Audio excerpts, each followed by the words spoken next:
Welcome, friend, to this quiet time of rest. Tonight we turn to the Book of Leviticus, a book written to a people newly freed from bondage, learning how to live close to a holy God. Leviticus was given to the priests and the people of Israel as they camped at the foot of Mount Sinai, teaching them about offerings, purity, rest, and the rhythms of a life set apart. Though it may seem like a book of instructions, at its heart, it is a book about nearness, about a God who desires to dwell among his people.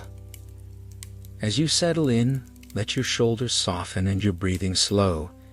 There is nothing to accomplish tonight, only a quiet space to rest in something ancient and unhurried.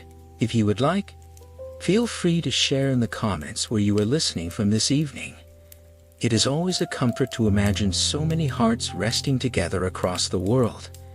And if these peaceful readings bring you comfort, you are welcome to stay a while longer with Faith Burst.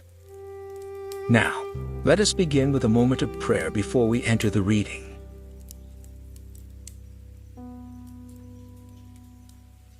Heavenly Father, we come to you tonight with quiet hearts, grateful for your word, which has been kept and treasured through so many generations.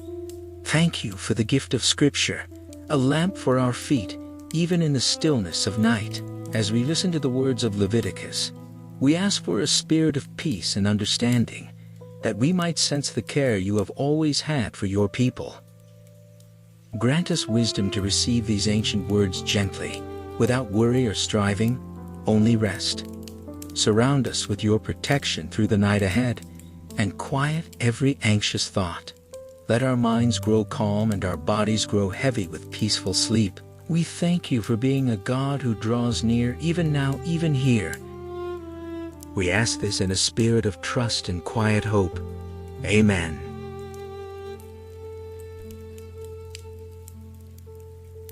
Chapter 1. And the Lord called unto Moses, and spake unto him out of the tabernacle of the congregation, saying, Speak unto the children of Israel, and say unto them, If any man of you bring an offering unto the Lord, ye shall bring your offering of the cattle, even of the herd, and of the flock. If his offering be a burnt sacrifice of the herd, let him offer a male without blemish. He shall offer it of his own voluntary will at the door of the tabernacle of the congregation before the Lord. And he shall put his hand upon the head of the burnt offering, and it shall be accepted for him to make atonement for him. And he shall kill the bullock before the Lord, and the priests, Aaron's sons, shall bring the blood, and sprinkle the blood round about upon the altar, that is by the door of the tabernacle of the congregation. And he shall flay the burnt offering, and cut it into his pieces.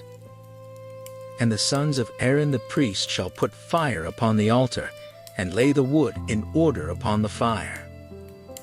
And the priests, Aaron's sons, shall lay the parts, the head and the fat, in order upon the wood that is on the fire, which is upon the altar. But his inwards and his legs shall he wash in water, and the priest shall burn all on the altar, to be a burnt sacrifice, an offering made by fire, of a sweet savor unto the Lord.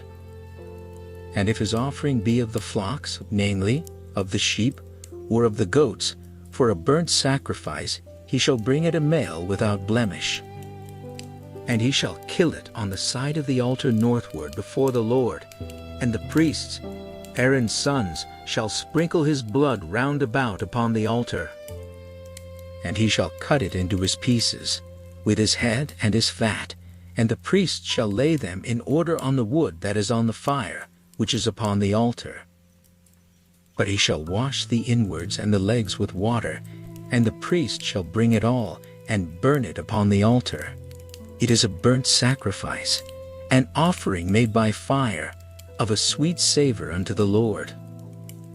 And if the burnt sacrifice for his offering to the Lord be of fowls, then he shall bring his offering of turtle doves, or of young pigeons. And the priest shall bring it unto the altar, and wring off his head, and burn it on the altar, and the blood thereof shall be wrung out at the side of the altar. And he shall pluck away his crop with his feathers, and cast it beside the altar on the east part, by the place of the ashes. And he shall cleave it with the wings thereof, but shall not divide it asunder. And the priest shall burn it upon the altar, upon the wood that is upon the fire. It is a burnt sacrifice, an offering made by fire, of a sweet savor unto the Lord. Chapter 2.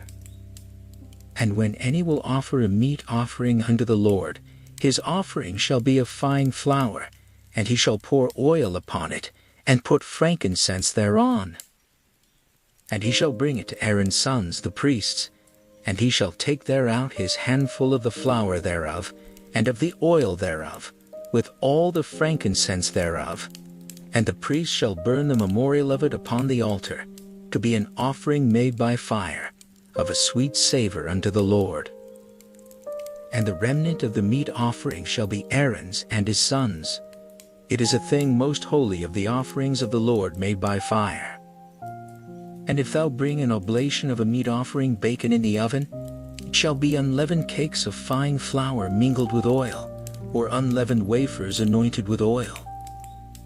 And if thy oblation be a meat offering baken in a pan, it shall be of fine flour unleavened, mingled with oil. Thou shalt part it in pieces, and pour oil thereon. It is a meat offering.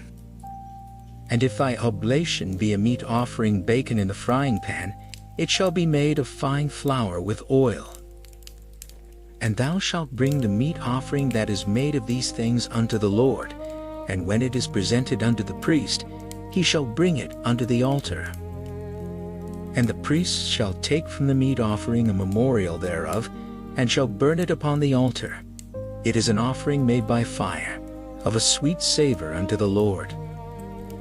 And that which is left of the meat offering shall be Aaron's and his sons'. It is a thing most holy of the offerings of the Lord made by fire.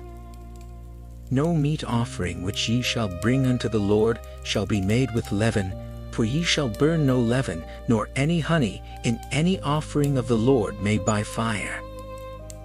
As for the oblation of the firstfruits, ye shall offer them unto the Lord, but they shall not be burnt on the altar for a sweet savor.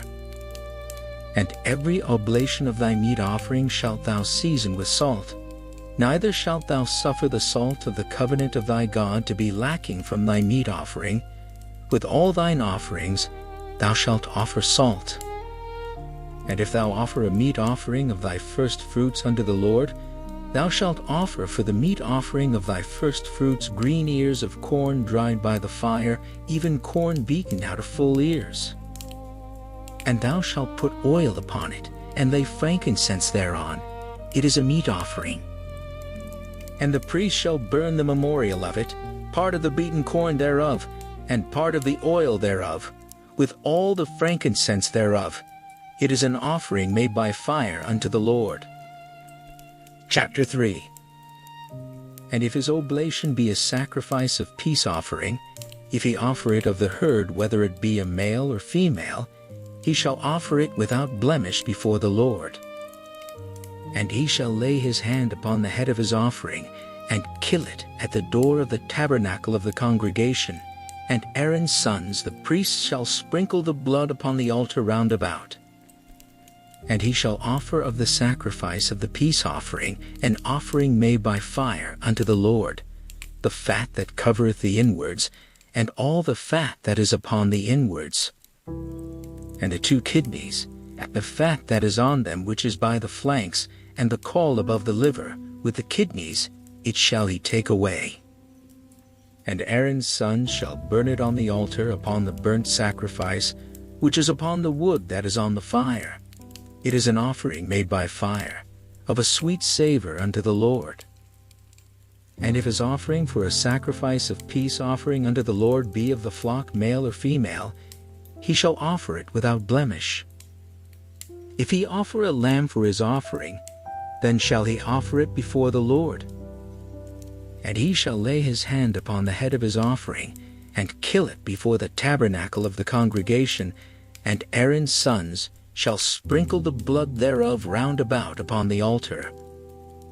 And he shall offer of the sacrifice of the peace offering an offering made by fire unto the Lord the fat thereof, and the whole rump, it shall he take off hard by the backbone, and the fat that covereth the inwards, and all the fat that is upon the inwards, and the 2 kidneys, and the fat that is upon them, which is by the flanks, and the caul above the liver, with the kidneys, it shall he take away. And the priest shall burn it upon the altar. It is the food of the offering made by fire unto the Lord. And if his offering be a goat, then he shall offer it before the Lord. And he shall lay his hand upon the head of it, and kill it before the tabernacle of the congregation, and the sons of Aaron shall sprinkle the blood thereof upon the altar round about. And he shall offer thereof his offering, even an offering made by fire unto the Lord, the fat that covereth the inwards, and all the fat that is upon the inwards, and the 2 kidneys, and the fat that is upon them, which is by the flanks, and the caul above the liver, with the kidneys, it shall he take away. And the priest shall burn them upon the altar. It is the food of the offering made by fire for a sweet savor. All the fat is the Lord's. It shall be a perpetual statute for your generations throughout all your dwellings, that ye eat neither fat nor blood. Chapter 4. And the Lord spake unto Moses, saying, Speak unto the children of Israel, saying, If a soul shall sin through ignorance against any of the commandments of the Lord concerning things which ought not to be done, and shall do against any of them, if the priest that is anointed do sin according to the sin of the people, then let him bring for his sin, which he hath sinned, a young bullock without blemish unto the Lord for a sin offering. And he shall bring the bullock unto the door of the tabernacle of the congregation before the Lord, and shall lay his hand upon the bullock's head, and kill the bullock before the Lord. And the priest that is anointed shall take of the bullock's blood, and bring it to the tabernacle of the congregation. And the priest shall dip his finger in the blood, and sprinkle of the blood 7 times before the Lord, before the veil of the sanctuary. And the priest shall put some of the blood upon the horns of the altar of sweet incense before the Lord, which is in the tabernacle of the congregation, and shall pour all the blood of the bullock at the bottom of the altar of the burnt offering, which is at the door of the tabernacle of the congregation.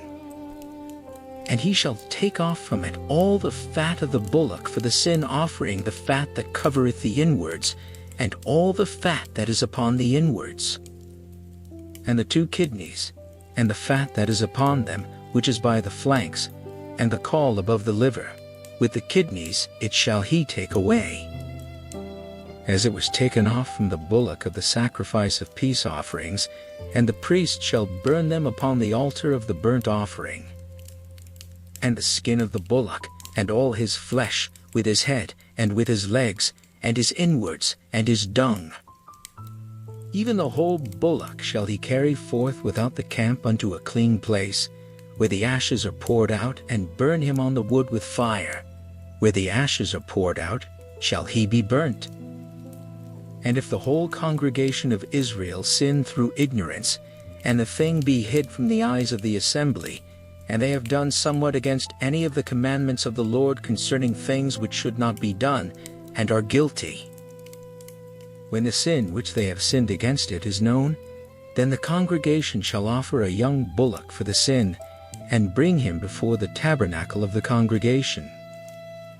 And the elders of the congregation shall lay their hands upon the head of the bullock before the Lord, and the bullock shall be killed before the Lord.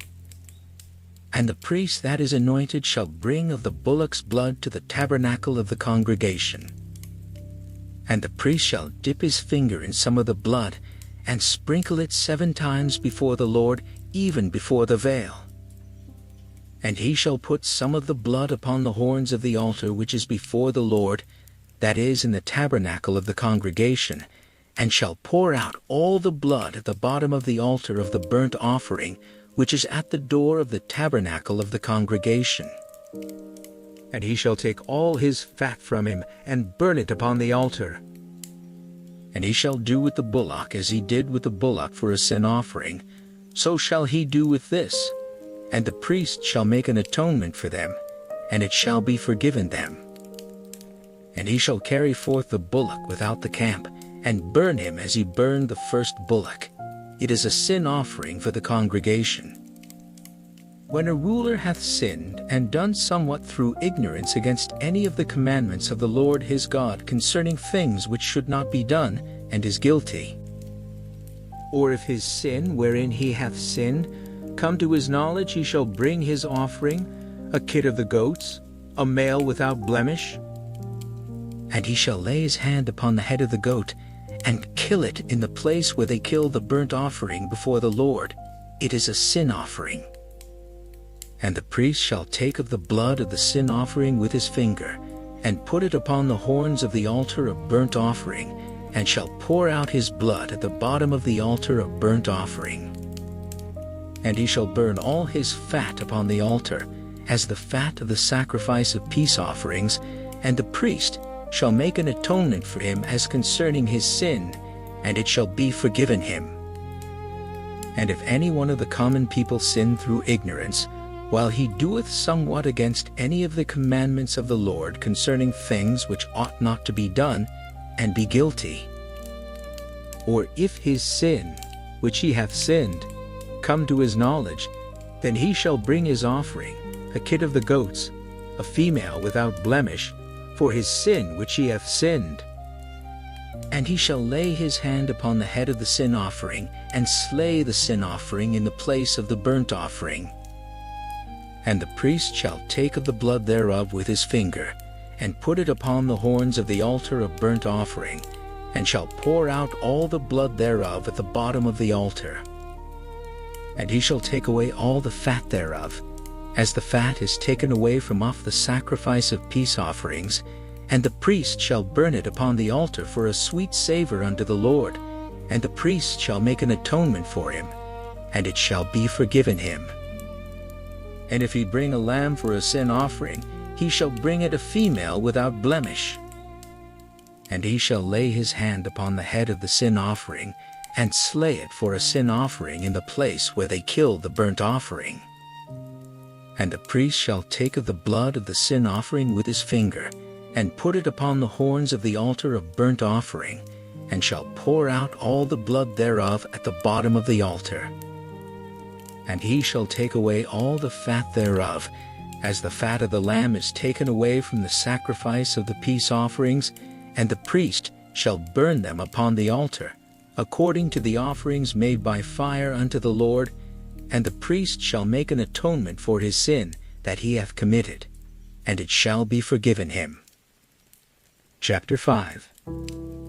And if a soul sin, and hear the voice of swearing, and is a witness, whether he hath seen or known of it, if he do not utter it, then he shall bear his iniquity. Or if a soul touch any unclean thing, whether it be a carcass of an unclean beast, or a carcass of unclean cattle, or the carcass of unclean creeping things, and if it be hidden from him, he also shall be unclean, and guilty.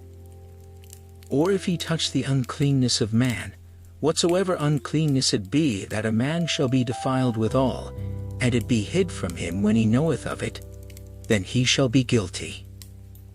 Or if a soul swear, pronouncing with his lips to do evil, or to do good, whatsoever it be that a man shall pronounce with an oath, and it be hid from him when he knoweth of it, then he shall be guilty in one of these. And it shall be, when he shall be guilty in one of these things, that he shall confess that he hath sinned in that thing. And he shall bring his trespass offering unto the Lord for his sin which he hath sinned, a female from the flock, a lamb, or a kid of the goats, for a sin offering, and the priest shall make an atonement for him concerning his sin. And if he be not able to bring a lamb, then he shall bring for his trespass, which he hath committed, 2 turtle doves, or 2 young pigeons, unto the Lord, one for a sin offering, and the other for a burnt offering. And he shall bring them unto the priest, who shall offer that which is for the sin offering first, and wring off his head from his neck, but shall not divide it asunder. And he shall sprinkle of the blood of the sin offering upon the side of the altar, and the rest of the blood shall be wrung out at the bottom of the altar. It is a sin offering. And he shall offer the second for a burnt offering, according to the manner, and the priest shall make an atonement for him for his sin which he hath sinned, and it shall be forgiven him. But if he be not able to bring 2 turtle doves or 2 young pigeons, then he that sinned shall bring for his offering the 10th part of an ephah of fine flour for a sin offering. He shall put no oil upon it, neither shall he put any frankincense thereon, for it is a sin offering. Then shall he bring it to the priest, and the priest shall take his handful of it, even a memorial thereof, and burn it on the altar, according to the offerings made by fire unto the Lord. It is a sin offering. And the priest shall make an atonement for him, as touching his sin, that he hath sinned in one of these, and it shall be forgiven him, and the remnant shall be the priest's, as a meat offering. And the Lord spake unto Moses, saying, If a soul commit a trespass, and sin through ignorance in the holy things of the Lord, then he shall bring for his trespass unto the Lord a ram without blemish out of the flocks, with thy estimation by shekels of silver, after the shekel of the sanctuary, for a trespass offering. And he shall make amends for the harm that he hath done in the holy thing, and shall add the 5th part thereto, and give it unto the priest, and the priest shall make an atonement for him with the ram of the trespass offering, and it shall be forgiven him. And if a soul sin, and commit any of these things which are forbidden to be done by the commandments of the Lord, though he wist it not, yet is he guilty, and shall bear his iniquity. And he shall bring a ram without blemish out of the flock, with thy estimation for a trespass offering, unto the priest, and the priest shall make an atonement for him concerning his ignorance, wherein he erred and wist it not, and it shall be forgiven him. It is a trespass offering. He hath certainly trespassed against the Lord. Chapter 6. And the Lord spake unto Moses, saying, If a soul sin, and commit a trespass against the Lord, and lie unto his neighbor in that which was delivered him to keep, or in fellowship, or in a thing taken away by violence, or hath deceived his neighbor, or have found that which was lost, and lieth concerning it, and sweareth falsely in any of all these that a man doeth, sinning therein, then it shall be, because he hath sinned, and is guilty, that he shall restore that which he took violently away, or the thing which he hath deceitfully gotten, or that which was delivered him to keep, or the lost thing which he found. Or all that about which he hath sworn falsely, he shall even restore it in the principal, and shall add the 5th part more thereto, and give it unto him to whom it appertaineth in the day of his trespass offering. And he shall bring his trespass offering unto the Lord, a ram without blemish out of the flock, with thy estimation for a trespass offering unto the priest. And the priest shall make an atonement for him before the Lord, and it shall be forgiven him for anything of all that he hath done in trespassing therein. And the Lord spake unto Moses, saying, Command Aaron and his sons, saying, This is the law of the burnt offering. It is the burnt offering, because of the burning upon the altar all night unto the morning, and the fire of the altar shall be burning in it. And the priest shall put on his linen garment, and his linen breeches shall he put upon his flesh, and take up the ashes which the fire hath consumed with the burnt offering on the altar, and he shall put them beside the altar. And he shall put off his garments, and put on other garments, and carry forth the ashes without the camp unto a clean place. And the fire upon the altar shall be burning in it, it shall not be put out, and the priest shall burn wood on it every morning, and lay the burnt offering in order upon it, and he shall burn thereon the fat of the peace offerings. The fire shall ever be burning upon the altar, it shall never go out. And this is the law of the meat offering. The sons of Aaron shall offer it before the Lord before the altar. And he shall take of it, his handful, of the flour of the meat offering, and of the oil thereof, and all the frankincense which is upon the meat offering, and shall burn it upon the altar for a sweet savor, even the memorial of it, unto the Lord. And the remainder thereof shall Aaron and his sons eat with unleavened bread. Shall it be eaten in the holy place in the court of the tabernacle of the congregation, they shall eat it? It shall not be baken with leaven. I have given it unto them for their portion of my offerings made by fire.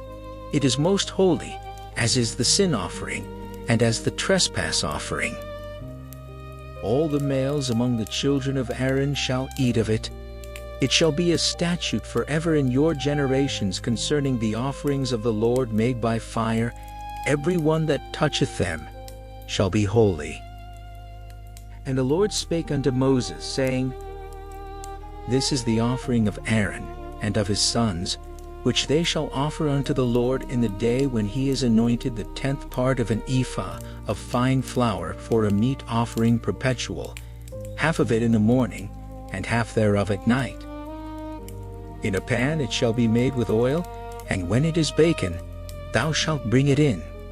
And the baken pieces of the meat offering shalt thou offer for a sweet savor unto the Lord. And the priest of his sons that is anointed in his stead shall offer it. It is a statute forever unto the Lord, it shall be wholly burnt. For every meat offering for the priest shall be wholly burnt, it shall not be eaten. And the Lord spake unto Moses, saying, Speak unto Aaron and to his sons, saying, This is the law of the sin offering in the place where the burnt offering is killed. Shall the sin offering be killed before the Lord? It is most holy. The priest that offereth it for sin shall eat it in the holy place. Shall it be eaten in the court of the tabernacle of the congregation? Whatsoever shall touch the flesh thereof shall be holy. And when there is sprinkled of the blood thereof upon any garment, thou shalt wash that whereon it was sprinkled in the holy place. But the earthen vessel wherein it is sodden shall be broken, and if it be sodden in a brazen pot, it shall be both scoured and rinsed in water. All the males among the priests shall eat thereof, it is most holy. And no sign offering whereof any of the blood is brought into the tabernacle of the congregation to reconcile withal in the holy place shall be eaten, it shall be burnt in the fire. Chapter 7. Likewise, this is the law of the trespass offering, it is most holy. In the place where they kill the burnt offering shall they kill the trespass offering, and the blood thereof shall he sprinkle round about upon the altar. And he shall offer of it all the fat thereof, the rump, and the fat that covereth the inwards, and the 2 kidneys, and the fat that is on them, which is by the flanks, and the caul that is above the liver. With the kidneys it shall he take away. And the priest shall burn them upon the altar for an offering made by fire unto the Lord. It is a trespass offering. Every male among the priests shall eat thereof. It shall be eaten in the holy place, it is most holy. As the sin offering is, so is the trespass offering. There is one law for them, the priest that maketh atonement therewith shall have it. And the priest that offereth any man's burnt offering, even the priest shall have to himself the skin of the burnt offering which he hath offered. And all the meat offering that is baken in the oven, and all that is dressed in the frying pan, and in the pan, shall be the priest's that offereth it. And every meat offering mingled with oil and dry shall all the sons of Aaron have, one as much as another. And this is the law of the sacrifice of peace offerings, which he shall offer unto the Lord. If he offer it for a thanksgiving, then he shall offer with the sacrifice of thanksgiving unleavened cakes mingled with oil, and unleavened wafers anointed with oil, and cakes mingled with oil of fine flour fried. Besides the cakes, he shall offer for his offering leavened bread with a sacrifice of thanksgiving of his peace offerings. And of it he shall offer one out of the whole oblation for an heave offering unto the Lord, and it shall be the priest's that sprinkleth the blood of the peace offerings. And the flesh of the sacrifice of his peace offerings for thanksgiving shall be eaten the same day that it is offered. He shall not leave any of it until the morning. But if the sacrifice of his offering be a vow, or a voluntary offering, it shall be eaten the same day that he offereth his sacrifice, and on the morrow also the remainder of it shall be eaten. But the remainder of the flesh of the sacrifice on the third day shall be burnt with fire. And if any of the flesh of the sacrifice of his peace offerings be eaten at all on the third day, it shall not be accepted, neither shall it be imputed unto him that offereth it. It shall be an abomination, and the soul that eateth of it shall bear his iniquity. And the flesh that toucheth any unclean thing shall not be eaten, it shall be burnt with fire. And as for the flesh, all that be clean shall eat thereof. But the soul that eateth of the flesh of the sacrifice of peace offerings, that pertain unto the Lord, having his uncleanness upon him, even that soul shall be cut off from his people. Moreover, the soul that shall touch any unclean thing, as the uncleanness of man, or any unclean beast, or any abominable unclean thing, and eat of the flesh of the sacrifice of peace offerings, which pertain unto the Lord, even that soul shall be cut off from his people. And the Lord spake unto Moses, saying, Speak unto the children of Israel, saying, Ye shall eat no manner of fat, of ox, or of sheep, or of goat. And the fat of the beast that dieth of itself, and the fat of that which is torn with beasts, may be used in any other use, but ye shall in no wise eat of it. For whosoever eateth the fat of the beast, of which men offer an offering made by fire unto the Lord, even the soul that eateth it shall be cut off from his people. Moreover, ye shall eat no manner of blood, whether it be of fowl or of beast, in any of your dwellings. Whatsoever soul it be that eateth any manner of blood, even that soul shall be cut off from his people. And the Lord spake unto Moses, saying, Speak unto the children of Israel, saying, He that offereth the sacrifice of his peace offerings unto the Lord shall bring his oblation unto the Lord of the sacrifice of his peace offerings. His own hands shall bring the offerings of the Lord made by fire, the fat with the breast, it shall he bring, that the breast may be waved for a wave offering before the Lord. And the priest shall burn the fat upon the altar, but the breast shall be Aaron's and his sons'. And the right shoulder shall ye give unto the priest, for an heave offering of the sacrifices of your peace offerings. He among the sons of Aaron, that offereth the blood of the peace offerings, and the fat, shall have the right shoulder for his part.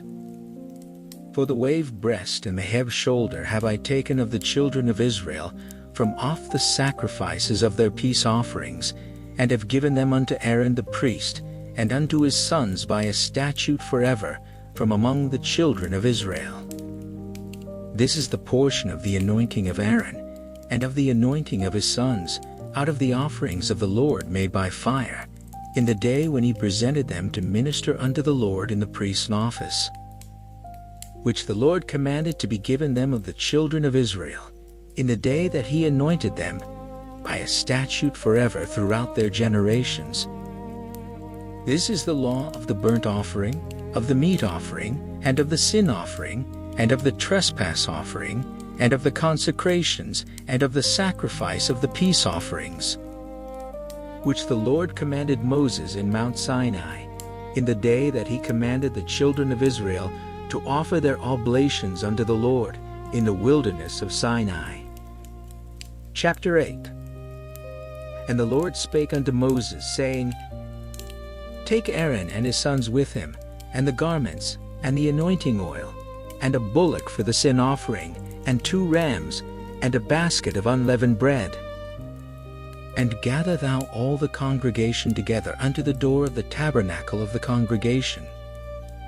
And Moses did as the Lord commanded him, and the assembly was gathered together unto the door of the tabernacle of the congregation. And Moses said unto the congregation, This is the thing which the Lord commanded to be done. And Moses brought Aaron and his sons, and washed them with water. And he put upon him the coat, and girded him with the girdle, and clothed him with the robe, and put the ephod upon him. And he girded him with the curious girdle of the ephod, and bound it unto him therewith. And he put the breastplate upon him also. He put in the breastplate the Urim and the Thummim. And he put the mitre upon his head also upon the mitre, even upon his forefront. Did he put the golden plate, the holy crown, as the Lord commanded Moses. And Moses took the anointing oil, and anointed the tabernacle and all that was therein, and sanctified them. And he sprinkled thereof upon the altar 7 times, and anointed the altar and all his vessels, both the laver and his foot, to sanctify them. And he poured of the anointing oil upon Aaron's head, and anointed him, to sanctify him. And Moses brought Aaron's sons, and put coats upon them, and girded them with girdles, and put bonnets upon them, as the Lord commanded Moses.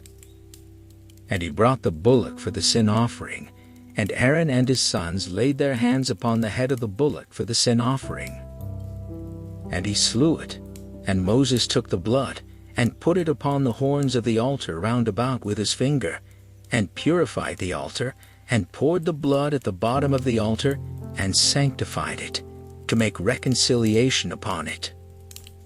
And he took all the fat that was upon the inwards, and the caul above the liver, and the 2 kidneys, and their fat, and Moses burned it upon the altar. But the bullock, and his hide, his flesh, and his dung, he burnt with fire without the camp, as the Lord commanded Moses. And he brought the ram for the burnt offering, and Aaron and his sons laid their hands upon the head of the ram. And he killed it, and Moses sprinkled the blood upon the altar round about. And he cut the ram into pieces, and Moses burnt the head and the pieces and the fat. And he washed the inwards and the legs in water, and Moses burnt the whole ram upon the altar. It was a burnt sacrifice for a sweet savor, and an offering made by fire unto the Lord, as the Lord commanded Moses. And he brought the other ram, the ram of consecration, and Aaron and his sons laid their hands upon the head of the ram. And he slew it, and Moses took of the blood of it, and put it upon the tip of Aaron's right ear, and upon the thumb of his right hand, and upon the great toe of his right foot. And he brought Aaron's sons, and Moses put of the blood upon the tip of their right ear, and upon the thumbs of their right hands, and upon the great toes of their right feet, and Moses sprinkled the blood upon the altar round about.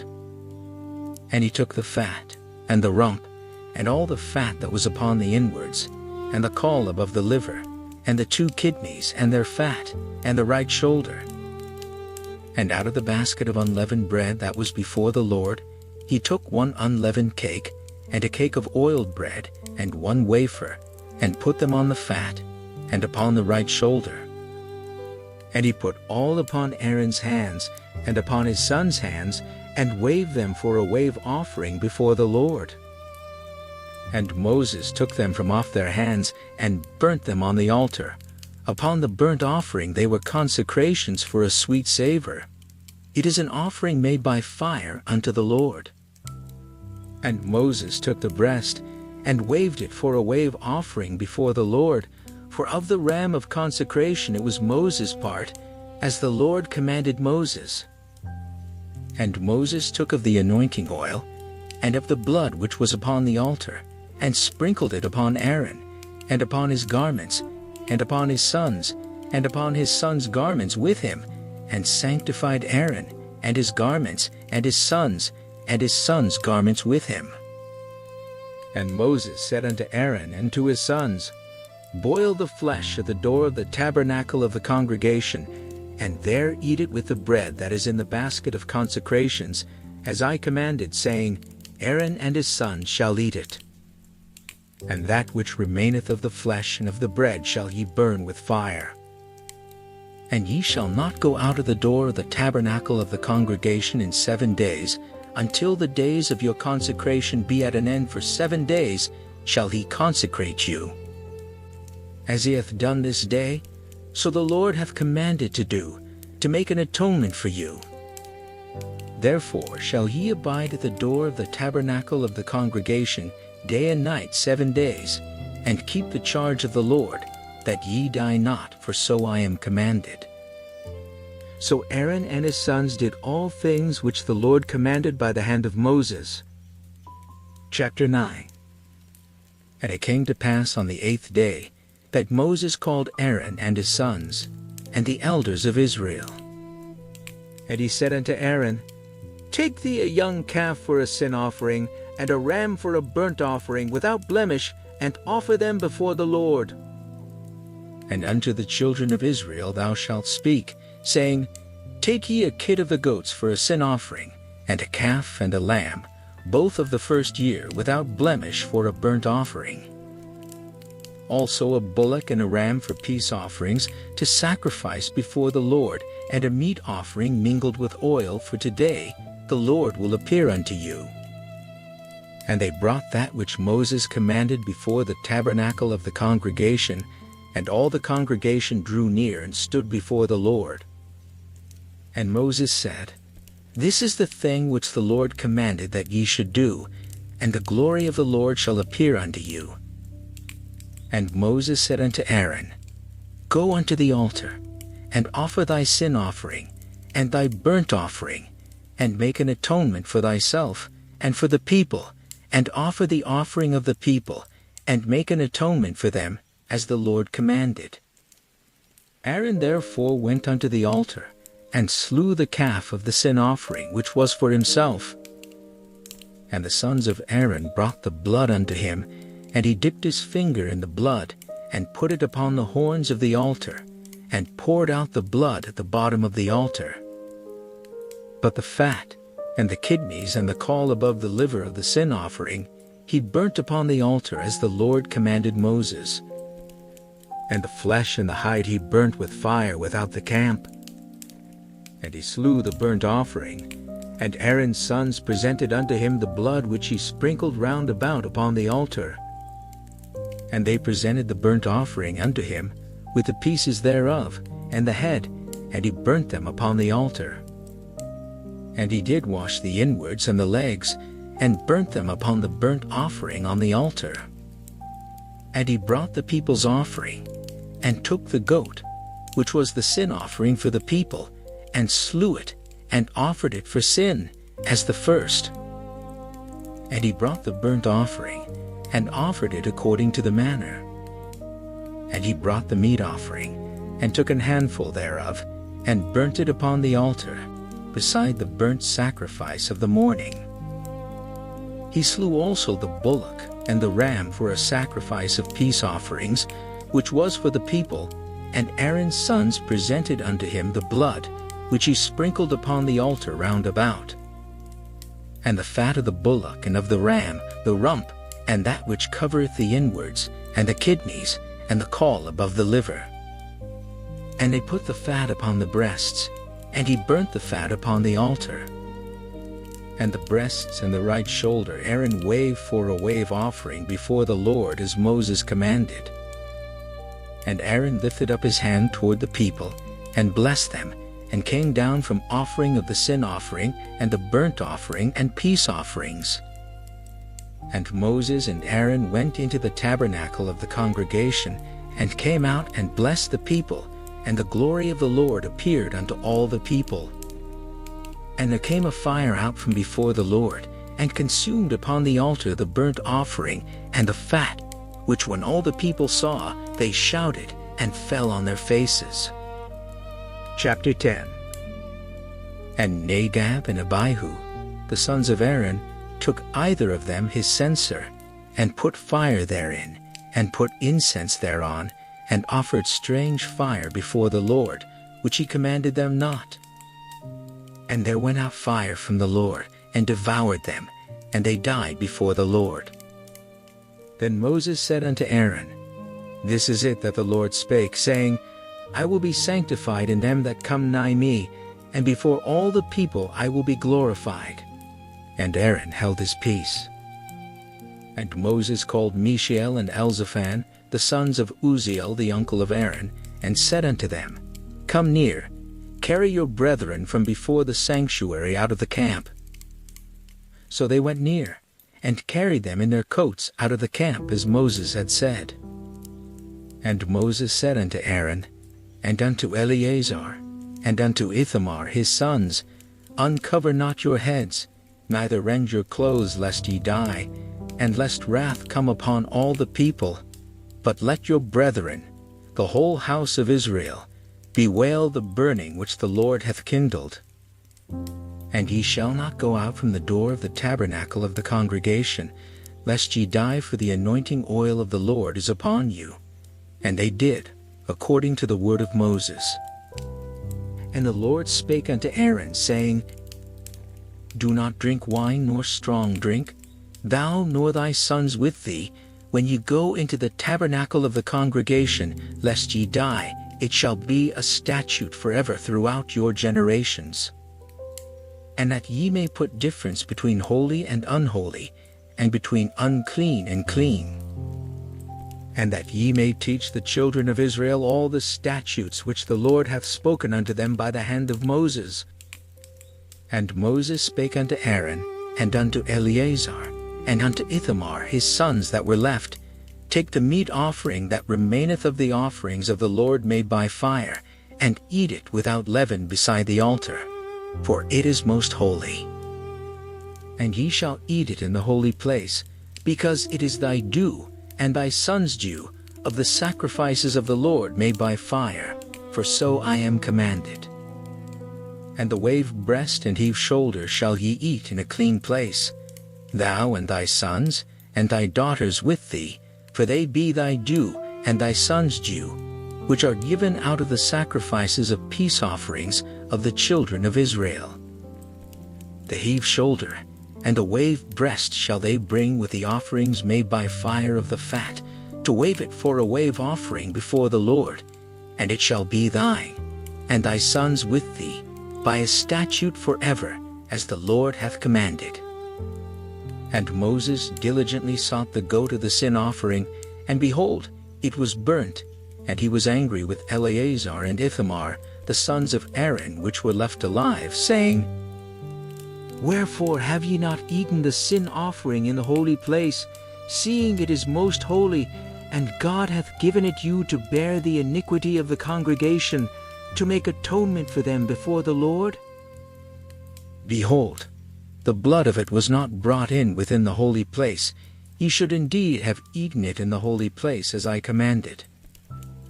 And Aaron said unto Moses, Behold, this day have they offered their sin offering and their burnt offering before the Lord, and such things have befallen me.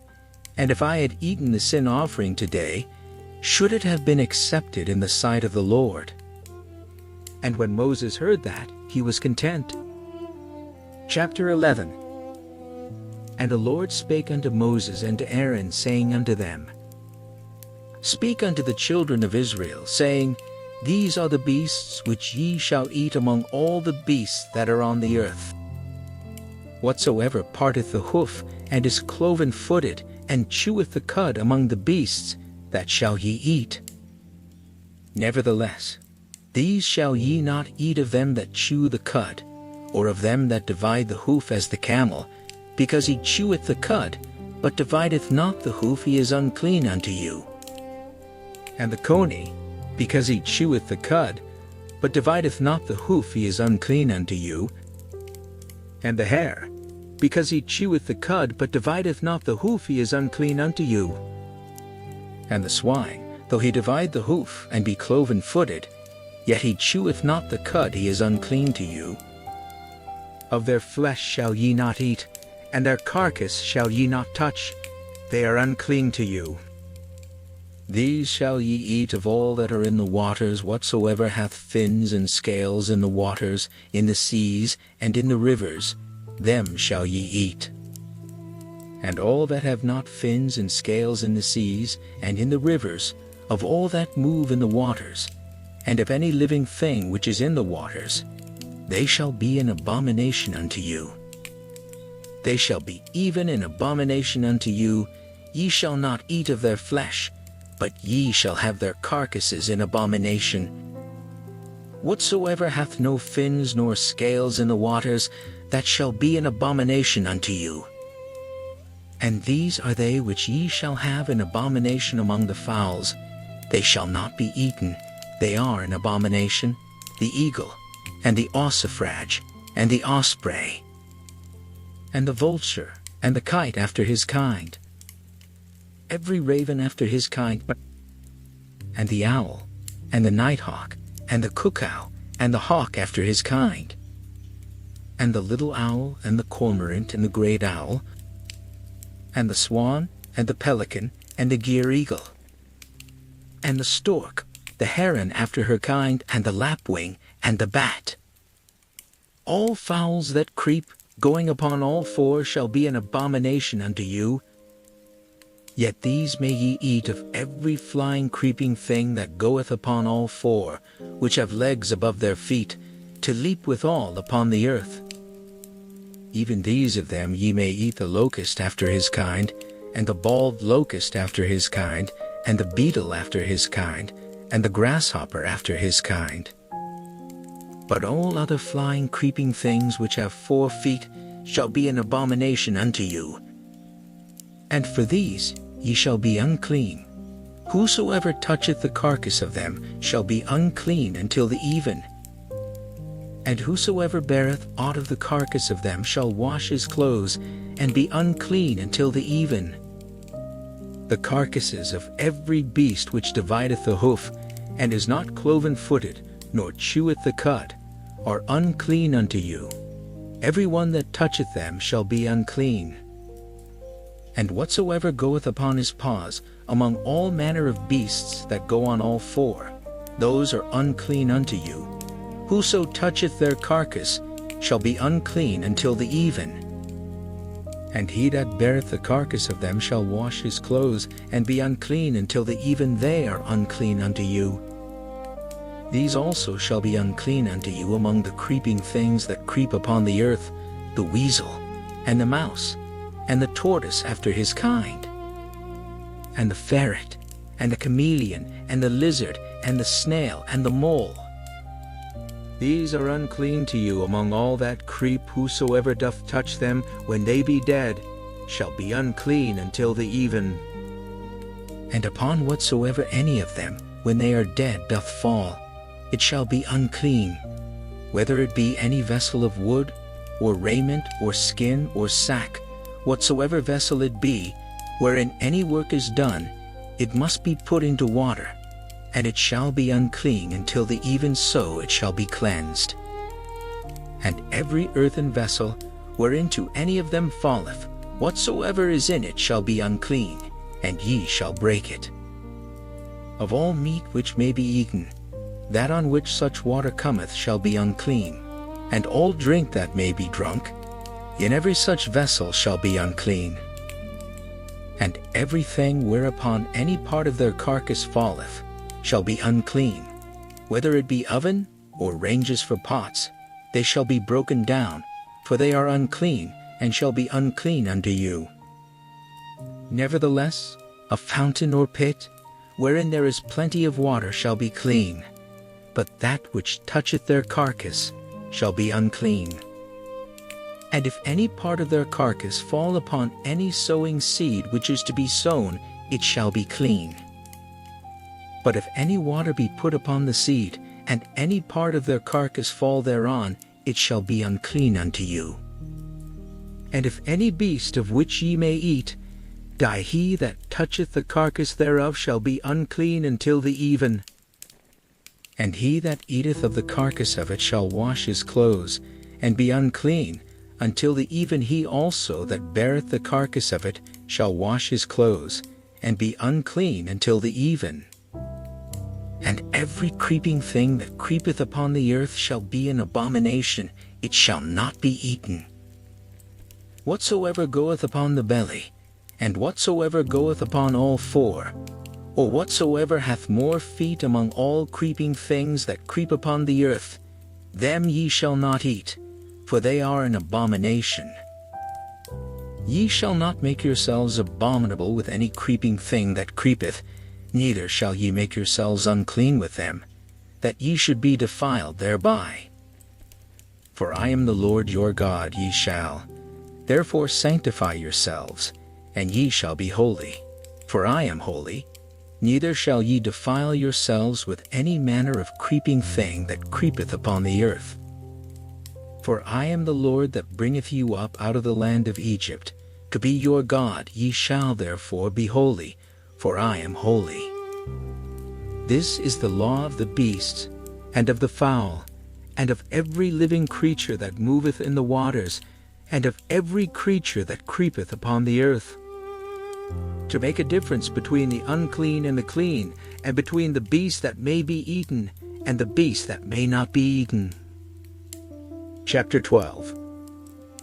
And the Lord spake unto Moses, saying, Speak unto the children of Israel, saying, If a woman have conceived seed, and born a man-child, then she shall be unclean 7 days according to the days of the separation for her infirmity, shall she be unclean.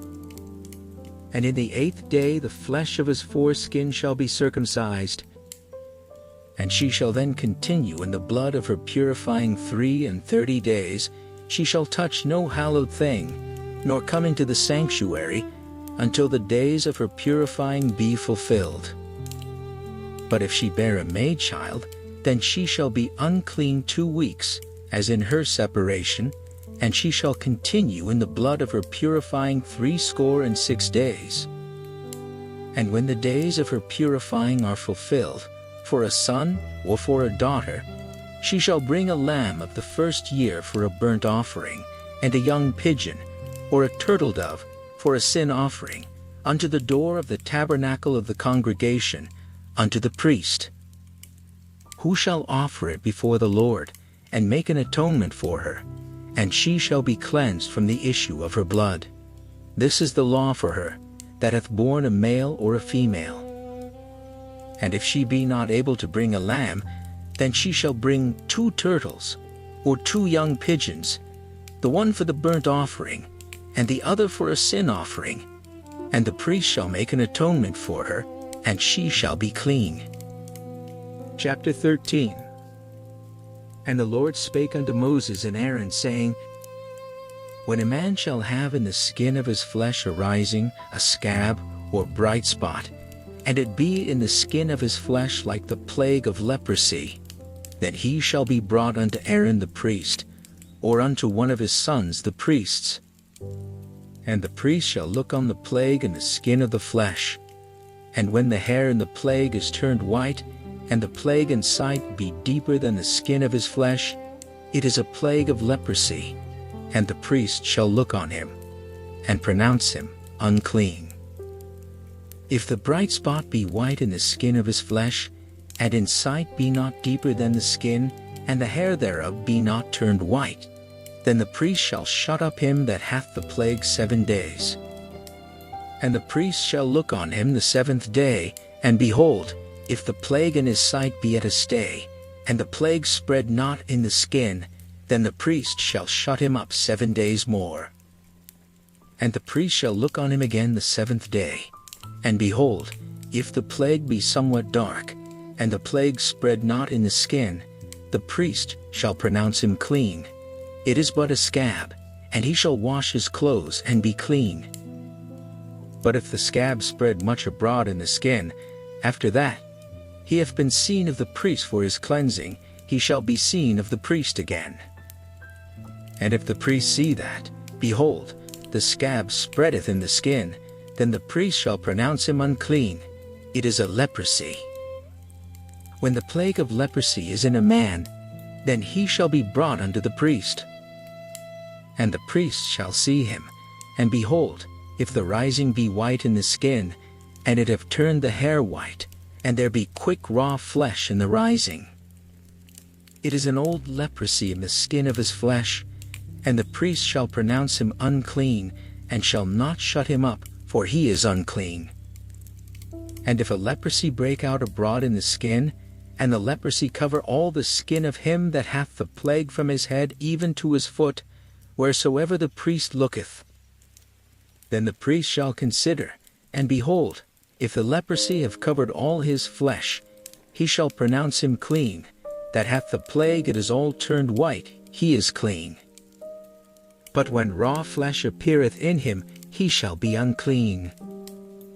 And the priest shall see the raw flesh, and pronounce him to be unclean, for the raw flesh is unclean, it is a leprosy. Or if the raw flesh turn again, and be changed unto white, he shall come unto the priest. And the priest shall see him, and behold, if the plague be turned into white, then the priest shall pronounce him clean. That hath the plague, he is clean. The flesh also in which even in the skin thereof was a boil, and is healed. And in the place of the boil there be a white rising, or a bright spot, white and somewhat reddish, and it be showed to the priest. And if, when the priest seeth it, behold, it be in sight lower than the skin, and the hair thereof be turned white, the priest shall pronounce him unclean. It is a plague of leprosy broken out of the boil. But if the priest look on it, and, behold, there be no white hairs therein, and if it be not lower than the skin, but be somewhat dark, then the priest shall shut him up 7 days. And if it spread much abroad in the skin, then the priest shall pronounce him unclean. It is a plague. But if the bright spot stay in his place and spread not, it is a burning boil, and the priest shall pronounce him clean. Or if there be any flesh, in the skin whereof there is a hot burning, and the quick flesh that burneth have a white bright spot, somewhat reddish, or white, then the priest shall look upon it, and behold, if the hair in the bright spot be turned white, and it be in sight deeper than the skin, it is a leprosy broken out of the burning, wherefore the priest shall pronounce him unclean. It is the plague of leprosy. But if the priest look on it, and behold, there be no white hair in the bright spot, and it be no lower than the other skin, but be somewhat dark, then the priest shall shut him up 7 days. And if it spread much abroad in the skin, then the priest shall pronounce him unclean. It is a plague. But if the bright spot stay in his place and spread not, it is a burning boil, and the priest shall pronounce him clean. Or if there be any flesh, in a skin whereof there is a hot burning, and the quick flesh that burneth have a white bright spot, somewhat reddish, or white, then the priest shall look upon it, and behold, if the hair in the bright spot be turned white, and it be in sight deeper than the skin, it is a leprosy broken out of the burning, wherefore the priest shall pronounce him unclean. It is the plague of leprosy. But if the priest look on it, and behold, there be no white hair in the bright spot, and it be no lower than the other skin, but be somewhat dark, then the priest shall shut him up 7 days. And the priest shall look upon him the 7th day, and if it be spread much abroad in the skin, then the priest shall pronounce him unclean. It is the plague of leprosy. And if the bright spot stay in his place, and spread not in the skin, but it be somewhat dark, it is a rising of the burning, and the priest shall pronounce him clean, for it is an inflammation of the burning. If a man or woman have a plague upon the head or the beard, then the priest shall see the plague, and behold, if it be in sight deeper than the skin, and there be in it a yellow thin hair, then the priest shall pronounce him unclean. It is a dry scall, even a leprosy upon the head or beard. And if the priest look on the plague of the scall, and behold, it be not in sight deeper than the skin, and that there is no black hair in it, then the priest shall shut up him that hath the plague of the scall 7 days.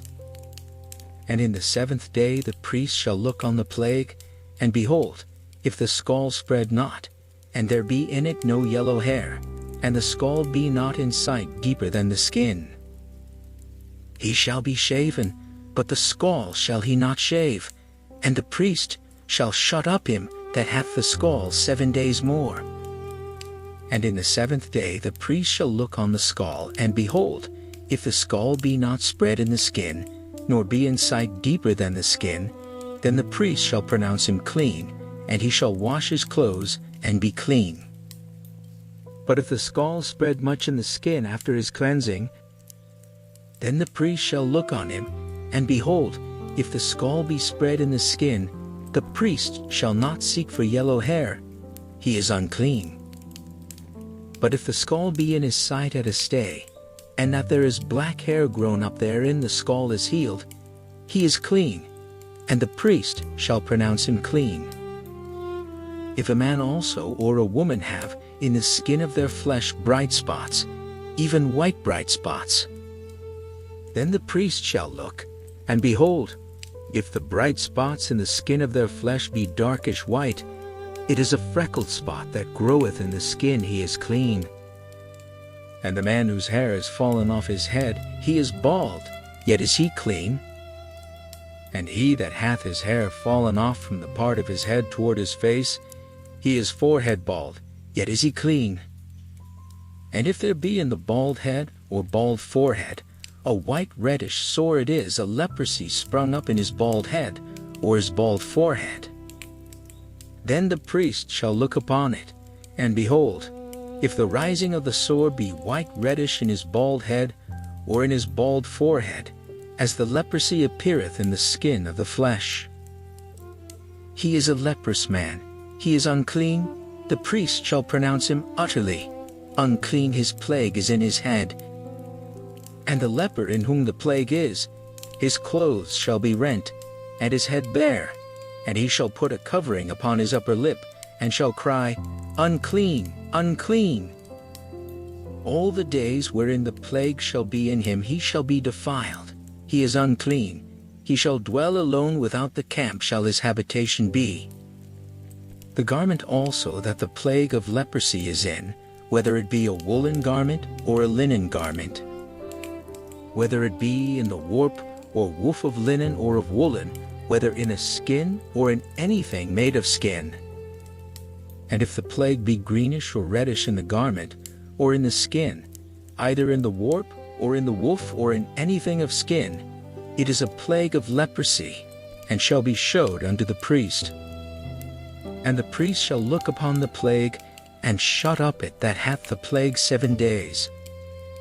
And he shall look on the plague on the 7th day, if the plague be spread in the garment, either in the warp, or in the woof, or in his skin, or in any work that is made of skin, the plague is a fretting leprosy, it is unclean. He shall therefore burn that garment, whether warp or woof, in woolen or in linen, or anything of skin, wherein the plague is, for it is a fretting leprosy, it shall be burnt in the fire.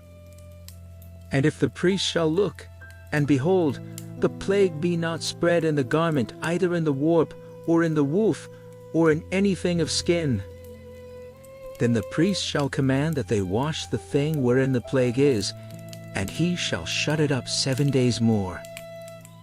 And the priest shall look on the plague, after that it is washed, and behold, if the plague have not changed his color, and the plague be not spread, it is unclean, thou shalt burn it in the fire.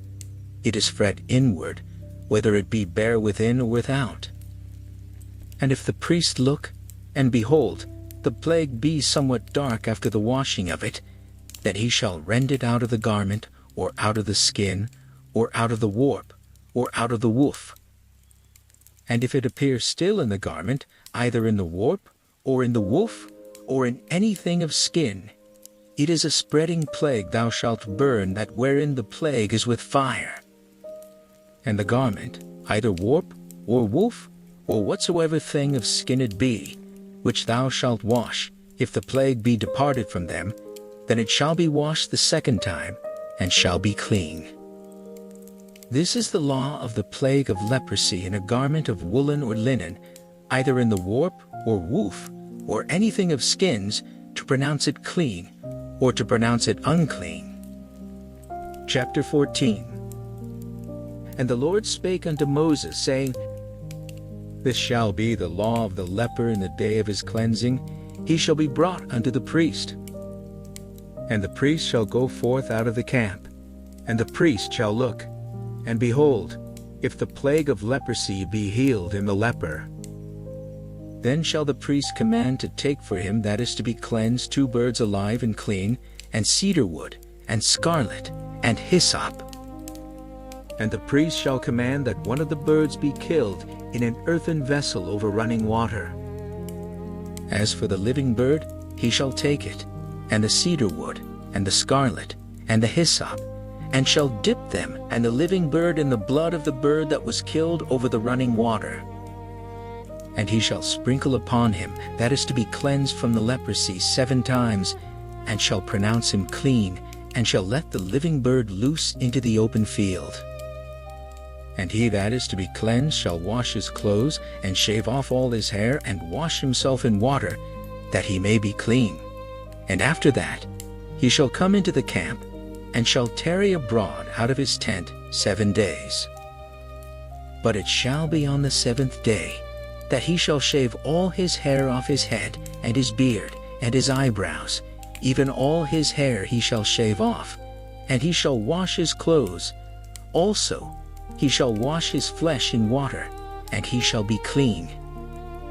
And on the 8th day he shall take 2 he-lambs without blemish, and 1 ewe lamb of the first year without blemish, and 3/10 deals of fine flour for a meat offering, mingled with oil, and 1 log of oil. And the priest that maketh him clean shall present the man that is to be made clean, and those things before the Lord at the door of the tabernacle of the congregation. And the priest shall take 1 gray lamb, and offer him for a trespass offering, and the log of oil, and wave them for a wave offering before the Lord. And he shall slay the lamb in the place where he shall kill the sin offering and the burnt offering in the holy place, for as the sin offering is the priest's, so is the trespass offering, it is most holy. And the priest shall take some of the blood of the trespass offering, and the priest shall put it upon the tip of the right ear of him that is to be cleansed, and upon the thumb of his right hand, and upon the great toe of his right foot. And the priest shall take some of the log of oil, and pour it into the palm of his own left hand. And the priest shall dip his right finger in the oil that is in his left hand, and shall sprinkle of the oil with his finger 7 times before the Lord. And of the rest of the oil that is in his hand shall the priest put upon the tip of the right ear of him that is to be cleansed, and upon the thumb of his right hand, and upon the great toe of his right foot, upon the blood of the trespass offering. And the remnant of the oil that is in the priest's hand he shall pour upon the head of him that is to be cleansed, and the priest shall make an atonement for him before the Lord. And the priest shall offer the sin offering, and make an atonement for him that is to be cleansed from his uncleanness, and afterward he shall kill the burnt offering. And the priest shall offer the burnt offering and the meat offering upon the altar, and the priest shall make an atonement for him, and he shall be clean. And if he be poor, and cannot get so much, then he shall take 1 lamb for a trespass offering to be waved, to make an atonement for him, and 1/10 deal of fine flour mingled with oil for a meat offering, and a log of oil. And 2 turtle doves, or 2 young pigeons, such as he is able to get, and the one shall be a sin offering, and the other a burnt offering. And he shall bring them on the 8th day for his cleansing unto the priest, unto the door of the tabernacle of the congregation, before the Lord. And the priest shall take the lamb of the trespass offering, and the log of oil, and the priest shall wave them for a wave offering before the Lord. And he shall kill the lamb of the trespass offering, and the priest shall take some of the blood of the trespass offering, and put it upon the tip of the right ear of him that is to be cleansed, and upon the thumb of his right hand, and upon the great toe of his right foot. And the priest shall pour of the oil into the palm of his own left hand, And the priest shall sprinkle with his right finger some of the oil that is in his left hand 7 times before the Lord. And the priest shall put of the oil that is in his hand upon the tip of the right ear of him that is to be cleansed, and upon the thumb of his right hand, and upon the great toe of his right foot, upon the place of the blood of the trespass offering. And the rest of the oil that is in the priest's hand he shall put upon the head of him that is to be cleansed, to make an atonement for him before the Lord. And he shall offer the one of the turtle doves, or of the young pigeons, such as he can get, even such as he is able to get, the one for a sin offering, and the other for a burnt offering, with the meat offering, and the priest shall make an atonement for him that is to be cleansed before the Lord. This is the law of him in whom is the plague of leprosy, whose hand is not able to get that which pertaineth to his cleansing. And the Lord spake unto Moses and unto Aaron, saying, When ye be come into the land of Canaan, which I give to you for a possession, and I put the plague of leprosy in a house of the land of your possession, and he that owneth the house shall come and tell the priest, saying, It seemeth to me there is as it were a plague in the house. Then the priest shall command that they empty the house before the priest go into it to see the plague, that all that is in the house be not made unclean, and afterward the priest shall go in to see the house. And he shall look on the plague, and behold, if the plague be in the walls of the house with hollow strakes, greenish or reddish, which in sight are lower than the wall, then the priest shall go out of the house to the door of the house, and shut up the house 7 days. And the priest shall come again the 7th day, and shall look, and behold, if the plague be spread in the walls of the house, then the priest shall command that they take away the stones in which the plague is, and they shall cast them into an unclean place without the city. And he shall cause the house to be scraped within round about, and they shall pour out the dust that they scrape off without the city into an unclean place. And they shall take other stones, and put them in the place of those stones, and he shall take other mortar, and shall plaister the house. And if the plague come again, and break out in the house, after that he hath taken away the stones, and after he hath scraped the house, and after it is plaistered, then the priest shall come and look, and behold, if the plague be spread in the house, it is a fretting leprosy in the house, it is unclean. And he shall break down the house, the stones of it, and the timber thereof, and all the mortar of the house, and he shall carry them forth out of the city into an unclean place. Moreover, he that goeth into the house all the while that it is shut up shall be unclean until the even. And he that lieth in the house shall wash his clothes, and he that eateth in the house shall wash his clothes. And if the priest shall come in and look upon it, and behold, the plague hath not spread in the house, after the house was plaistered, then the priest shall pronounce the house clean, because the plague is healed. And he shall take to cleanse the house 2 birds, and cedar wood, and scarlet, and hyssop. And he shall kill the one of the birds in an earthen vessel over running water. And he shall take the cedar wood, and the hyssop, and the scarlet, and the living bird, and dip them in the blood of the slain bird, and in the running water, and sprinkle the house 7 times. And he shall cleanse the house with the blood of the bird, and with the running water, and with the living bird, and with the cedar wood, and with the hyssop, and with the scarlet. But he shall let go the living bird out of the city into the open fields, and make an atonement for the house, and it shall be clean. This is the law for all manner of plague of leprosy and scall, and for the leprosy of a garment and of a house, and for a rising, and for a scab, and for a bright spot, to teach when it is unclean, and when it is clean. This is the law of leprosy. Chapter 15. And the Lord spake unto Moses and to Aaron, saying, Speak unto the children of Israel, and say unto them, When any man hath a running issue out of his flesh, because of his issue he is unclean. And this shall be his uncleanness in his issue, whether his flesh run with his issue, or his flesh be stopped from his issue, it is his uncleanness.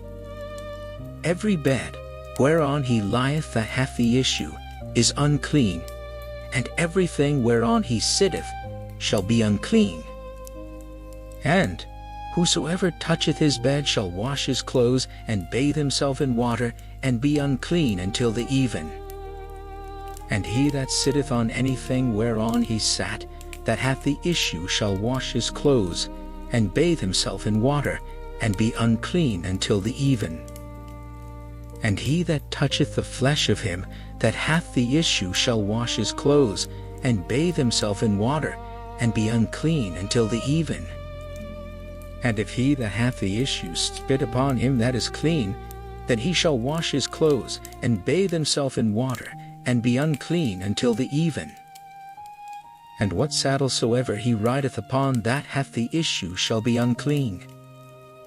And whosoever toucheth anything that was under him shall be unclean until the even, and he that beareth any of those things shall wash his clothes, and bathe himself in water, and be unclean until the even. And whomsoever he toucheth that hath the issue, and hath not rinsed his hands in water, he shall wash his clothes, and bathe himself in water, and be unclean until the even. And the vessel of earth that he toucheth which hath the issue shall be broken, and every vessel of wood shall be rinsed in water. And when he that hath an issue is cleansed of his issue, then he shall number to himself 7 days for his cleansing, and wash his clothes, and bathe his flesh in running water, and shall be clean. And on the 8th day he shall take to him 2 turtle doves, or 2 young pigeons, and come before the Lord unto the door of the tabernacle of the congregation, and give them unto the priest. And the priest shall offer them, the one for a sin offering, and the other for a burnt offering.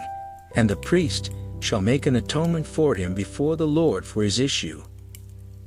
And if any man's seed of copulation go out from him, then he shall wash all his flesh in water, and be unclean until the even. And every garment, and every skin, whereon is the seed of copulation, shall be washed with water, and be unclean until the even. The woman also with whom man shall lie with seed of copulation, they shall both bathe themselves in water, and be unclean until the even. And if a woman have an issue, and her issue in her flesh be blood, she shall be put apart 7 days, and whosoever toucheth her shall be unclean until the even. And everything that she lieth upon in her separation shall be unclean. Everything also that she sitteth upon shall be unclean. And whosoever toucheth her bed shall wash his clothes, and bathe himself in water, and be unclean until the even. And whosoever toucheth anything that she sat upon shall wash his clothes, and bathe himself in water, and be unclean until the even. And if it be on her bed, or on anything whereon she sitteth, when he toucheth it, he shall be unclean until the even. And if any man lie with her at all, and her flowers be upon him, he shall be unclean 7 days, and all the bed whereon he lieth shall be unclean. And if a woman have an issue of her blood many days out of the time of her separation, or if it run beyond the time of her separation, all the days of the issue of her uncleanness shall be as the days of her separation, she shall be unclean. Every bed whereon she lieth all the days of her issue shall be unto her as the bed of her separation, and whatsoever she sitteth upon shall be unclean, as the uncleanness of her separation. And whosoever toucheth those things shall be unclean, and shall wash his clothes, and bathe himself in water, and be unclean until the even. But if she be cleansed of her issue, then she shall number to herself 7 days, and after that she shall be clean. And on the 8th day she shall take unto her 2 turtles or 2 young pigeons, and bring them unto the priest to the door of the tabernacle of the congregation. And the priest shall offer the one for a sin offering, and the other for a burnt offering. And the priest shall make an atonement for her before the Lord for the issue of her uncleanness.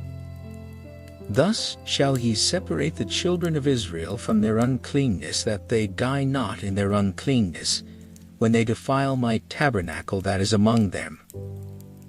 This is the law of him that hath an issue, and of him whose seed goeth from him, and is defiled therewith, and of her that is sick of her flowers, and of him that hath an issue, of the man and of the woman, and of him that lieth with her that is unclean. Chapter 16. And the Lord spake unto Moses after the death of the 2 sons of Aaron, when they offered before the Lord, and died. And the Lord said unto Moses, Speak unto Aaron thy brother, that he come not at all times into the holy place within the veil, before the mercy seat, which is upon the ark, that he die not, for I will appear in the cloud upon the mercy seat. Thus shall Aaron come into the holy place with a young bullock for a sin offering, and a ram for a burnt offering. He shall put on the holy linen coat, and he shall have the linen breeches upon his flesh, and shall be girded with a linen girdle, and with a linen mitre shall he be attired. These are holy garments, therefore shall he wash his flesh in water, and so put them on. And he shall take of the congregation of the children of Israel 2 kids of the goats for a sin offering, and 1 ram for a burnt offering. And Aaron shall offer his bullock of the sin offering, which is for himself, and make an atonement for himself and for his house. And he shall take the 2 goats, and present them before the Lord at the door of the tabernacle of the congregation. And Aaron shall cast lots upon the 2 goats, 1 lot for the Lord, and the other lot for the scapegoat. And Aaron shall bring the goat upon which the Lord's lot fell, and offer him for a sin offering. But the goat, on which the lot fell to be the scapegoat, shall be presented alive before the Lord, to make an atonement with him, and to let him go for a scapegoat into the wilderness. And Aaron shall bring the bullock of the sin offering, which is for himself, and shall make an atonement for himself and for his house, and shall kill the bullock of the sin offering which is for himself. And he shall take a censer full of burning coals of fire from off the altar before the Lord, and his hands full of sweet incense beaten small, and bring it within the veil.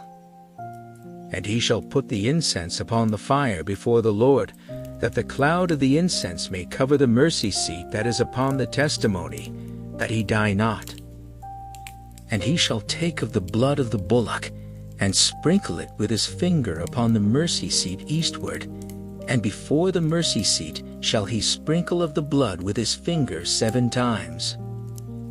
Then shall he kill the goat of the sin offering, that is for the people, and bring his blood within the veil, and do with that blood as he did with the blood of the bullock, and sprinkle it upon the mercy seat, and before the mercy seat. And he shall make an atonement for the holy place, because of the uncleanness of the children of Israel, and because of their transgressions in all their sins, and so shall he do for the tabernacle of the congregation, that remaineth among them in the midst of their uncleanness. And there shall be no man in the tabernacle of the congregation, when he goeth in to make an atonement in the holy place, until he come out, and have made an atonement for himself, and for his household, and for all the congregation of Israel.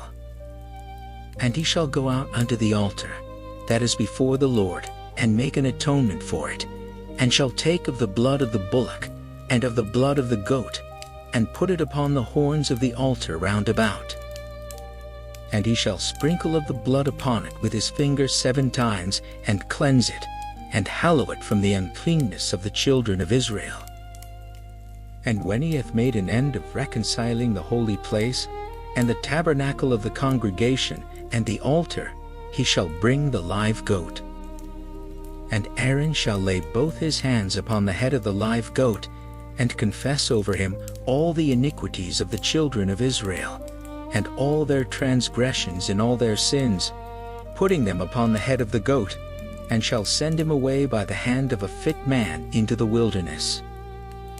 And the goat shall bear upon him all their iniquities unto a land not inhabited, and he shall let go the goat in the wilderness. And Aaron shall come into the tabernacle of the congregation, and shall put off the linen garments, which he put on when he went into the holy place, and shall leave them there. And he shall wash his flesh with water in the holy place, and put on his garments, and come forth, and offer his burnt offering, and the burnt offering of the people, and make an atonement for himself, and for the people. And the fat of the sin offering shall he burn upon the altar. And he that let go the goat for the scapegoat shall wash his clothes, and bathe his flesh in water, and afterward come into the camp. And the bullock for the sin offering, and the goat for the sin offering, whose blood was brought in to make atonement in the holy place, shall one carry forth without the camp. And they shall burn in the fire their skins, and their flesh, and their dung. And he that burneth them shall wash his clothes, and bathe his flesh in water, and afterward he shall come into the camp. And this shall be a statute forever unto you, that in the 7th month, on the 10th day of the month, ye shall afflict your souls, and do no work at all, whether it be one of your own country, or a stranger that sojourneth among you. For on that day shall the priest make an atonement for you, to cleanse you, that ye may be clean from all your sins before the Lord. It shall be a Sabbath of rest unto you, and ye shall afflict your souls by a statute forever. And the priest, whom he shall anoint, and whom he shall consecrate to minister in the priest's office in his father's stead, shall make the atonement, and shall put on the linen clothes, even the holy garments. And he shall make an atonement for the holy sanctuary, and he shall make an atonement for the tabernacle of the congregation, and for the altar. And he shall make an atonement for the priests, and for all the people of the congregation. And this shall be an everlasting statute unto you, to make an atonement for the children of Israel for all their sins once a year. And he did as the Lord commanded Moses. Chapter 17. And the Lord spake unto Moses, saying, Speak unto Aaron, and unto his sons, and unto all the children of Israel, and say unto them, This is the thing which the Lord hath commanded, saying, What man soever there be of the house of Israel, that killeth an ox, or lamb, or goat in the camp, or that killeth it out of the camp, and bringeth it not unto the door of the tabernacle of the congregation, to offer an offering unto the Lord before the tabernacle of the Lord, blood shall be imputed unto that man. He hath shed blood, and that man shall be cut off from among his people. To the end that the children of Israel may bring their sacrifices, which they offer in the open field, even that they may bring them unto the Lord, unto the door of the tabernacle of the congregation, unto the priest, and offer them for peace offerings unto the Lord. And the priest shall sprinkle the blood upon the altar of the Lord at the door of the tabernacle of the congregation, and burn the fat for a sweet savor unto the Lord. And they shall no more offer their sacrifices unto devils, after whom they have gone a-whoring. This shall be a statute forever unto them, throughout their generations. And thou shalt say unto them, Whatsoever man there be of the house of Israel, or of the strangers which sojourn among you, that offereth a burnt offering or sacrifice, and bringeth it not unto the door of the tabernacle of the congregation, to offer it unto the Lord, even that man shall be cut off from among his people. And whatsoever man there be of the house of Israel, or of the strangers that sojourn among you, that eateth any manner of blood, I will even set my face against that soul that eateth blood, and will cut him off from among his people. For the life of the flesh is in the blood, and I have given it to you upon the altar, to make an atonement for your souls. for it is the blood that maketh an atonement for the soul. Therefore I said unto the children of Israel, No soul of you shall eat blood, neither shall any stranger that sojourneth among you eat blood.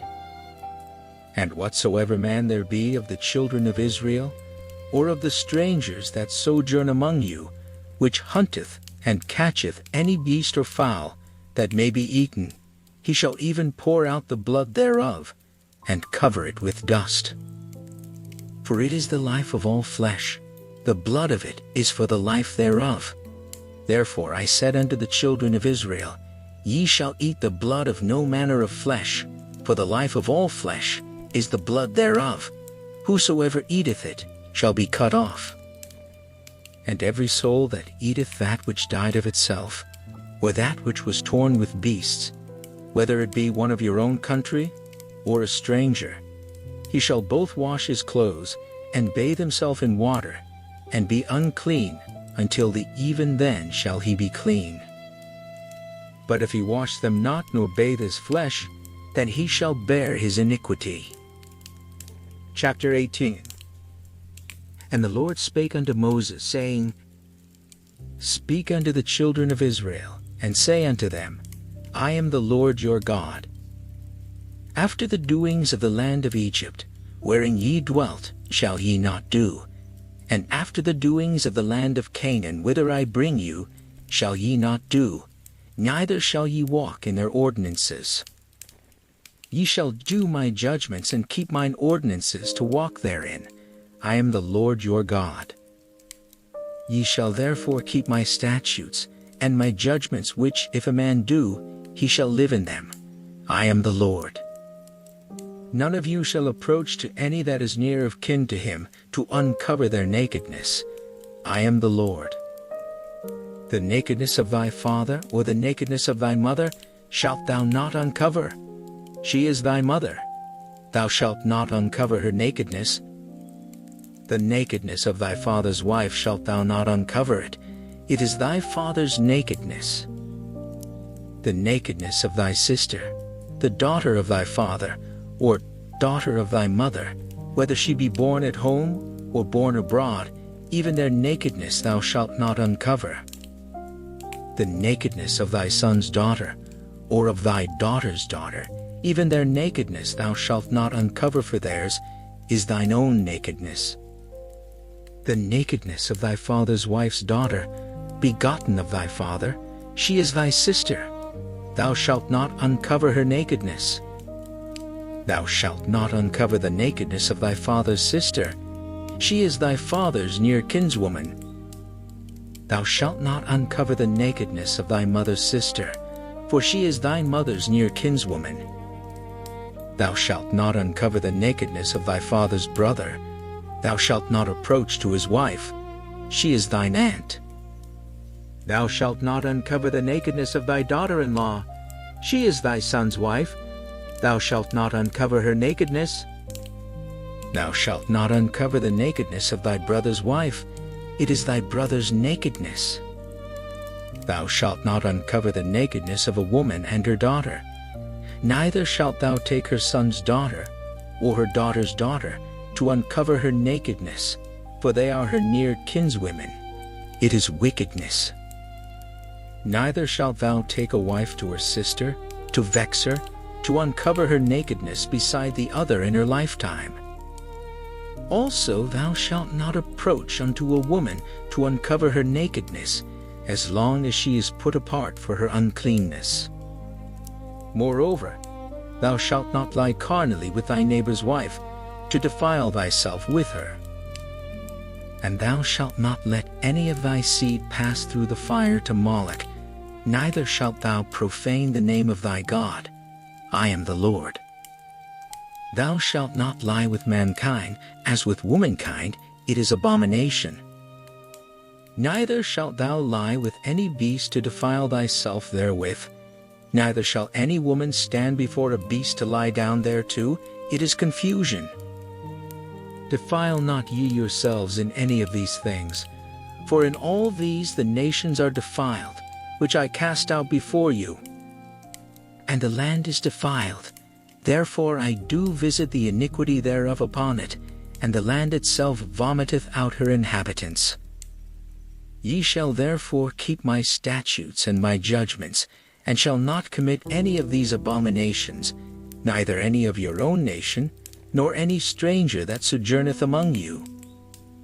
For all these abominations have the men of the land done which were before you, and the land is defiled. That the land spew not you out also, when ye defile it, as it spewed out the nations that were before you. For whosoever shall commit any of these abominations, even the souls that commit them, shall be cut off from among their people.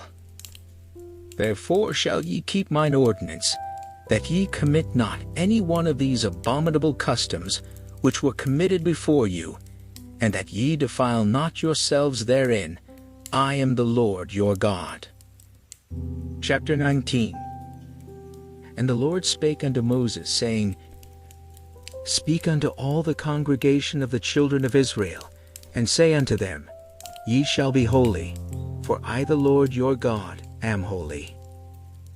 Ye shall fear every man his mother and his father, and keep my Sabbaths. I am the Lord your God. Turn ye not unto idols, nor make to yourselves molten gods. I am the Lord your God. And if ye offer a sacrifice of peace offerings unto the Lord, ye shall offer it at your own will. It shall be eaten the same day ye offer it, and on the morrow, and if aught remain until the third day, it shall be burnt in the fire. And if it be eaten at all on the third day, it is abominable, it shall not be accepted. Therefore, every one that eateth it shall bear his iniquity, because he hath profaned the hallowed thing of the Lord, and that soul shall be cut off from among his people. And when ye reap the harvest of your land, thou shalt not wholly reap the corners of thy field, neither shalt thou gather the gleanings of thy harvest. And thou shalt not glean thy vineyard, neither shalt thou gather every grape of thy vineyard. Thou shalt leave them for the poor and stranger. I am the Lord your God. Ye shall not steal, neither deal falsely, neither lie one to another. And ye shall not swear by my name falsely, neither shalt thou profane the name of thy God. I am the Lord. Thou shalt not defraud thy neighbor, neither rob him. The wages of him that is hired shall not abide with thee all night until the morning. Thou shalt not curse the deaf, nor put a stumbling block before the blind, but shalt fear thy God. I am the Lord. Ye shall do no unrighteousness in judgment. Thou shalt not respect the person of the poor, nor honor the person of the mighty, but in righteousness shalt thou judge thy neighbor. Thou shalt not go up and down as a talebearer among thy people, neither shalt thou stand against the blood of thy neighbor. I am the Lord. Thou shalt not hate thy brother in thine heart. Thou shalt in any wise rebuke thy neighbor, and not suffer sin upon him. Thou shalt not avenge, nor bear any grudge against the children of thy people, but thou shalt love thy neighbor as thyself. I am the Lord. Ye shall keep my statutes. Thou shalt not let thy cattle gender with a diverse kind. Thou shalt not sow thy field with mingled seed, neither shall a garment mingled of linen and woolen come upon thee. And whosoever lieth carnally with a woman, that is a bondmaid, betrothed to an husband, and not at all redeemed, nor freedom given her, she shall be scourged. They shall not be put to death, because she was not free. And he shall bring his trespass offering unto the Lord, unto the door of the tabernacle of the congregation, even a ram for a trespass offering. And the priest shall make an atonement for him, with the ram of the trespass offering before the Lord for his sin which he hath done, and the sin which he hath done shall be forgiven him. And when ye shall come into the land, and shall have planted all manner of trees for food, then ye shall count the fruit thereof as uncircumcised. 3 years shall it be as uncircumcised unto you, it shall not be eaten of. But in the 4th year, all the fruit thereof shall be holy to praise the Lord withal. And in the 5th year shall ye eat of the fruit thereof, that it may yield unto you the increase thereof. I am the Lord your God. Ye shall not eat anything with the blood, neither shall ye use enchantment nor observe times. Ye shall not round the corners of your heads, neither shalt thou mar the corners of thy beard. Ye shall not make any cuttings in your flesh for the dead, nor print any marks upon you. I am the Lord. Do not prostitute thy daughter, to cause her to be a whore, lest the land fall to whoredom, and the land become full of wickedness. Ye shall keep my Sabbaths, and reverence my sanctuary. I am the Lord. Regard not them that have familiar spirits, neither seek after wizards to be defiled by them. I am the Lord your God. Thou shalt rise up before the hoary head, and honor the face of the old man, and fear thy God. I am the Lord. And if a stranger sojourn with thee in your land, ye shall not vex him. But the stranger that dwelleth with you shall be unto you as one born among you, and thou shalt love him as thyself. For ye were strangers in the land of Egypt. I am the Lord your God. Ye shall do no unrighteousness in judgment, in mekyard, in weight, or in measure. Just balances, just weights, a just ephah, and a just hin, shall ye have. I am the Lord your God, which brought you out of the land of Egypt. Therefore shall ye observe all my statutes, and all my judgments, and do them. I am the Lord. Chapter 20. And the Lord spake unto Moses, saying, Again, thou shalt say to the children of Israel, Whosoever he be of the children of Israel, or of the strangers that sojourn in Israel, that giveth any of his seed unto Moloch, he shall surely be put to death. The people of the land shall stone him with stones. And I will set my face against that man, and will cut him off from among his people, because he hath given of his seed unto Moloch, to defile my sanctuary, and to profane my holy name. And if the people of the land do anyways hide their eyes from the man, when he giveth of his seed unto Moloch, and kill him not, then I will set my face against that man and against his family, and will cut him off, and all that go a-whoring after him, to commit whoredom with Moloch, from among their people. And the soul that turneth after such as have familiar spirits, and after wizards, to go a-whoring after them, I will even set my face against that soul, and will cut him off from among his people. Sanctify yourselves therefore, and be ye holy, for I am the Lord your God. And ye shall keep my statutes, and do them. I am the Lord which sanctify you. For everyone that curseth his father or his mother shall be surely put to death. He hath cursed his father or his mother, his blood shall be upon him.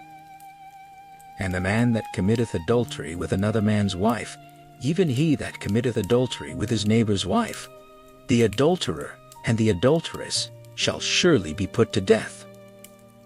And the man that lieth with his father's wife hath uncovered his father's nakedness. Both of them shall surely be put to death. Their blood shall be upon them. And if a man lie with his daughter-in-law, both of them shall surely be put to death. They have wrought confusion. Their blood shall be upon them. If a man also lie with mankind, as he lieth with a woman, both of them have committed an abomination.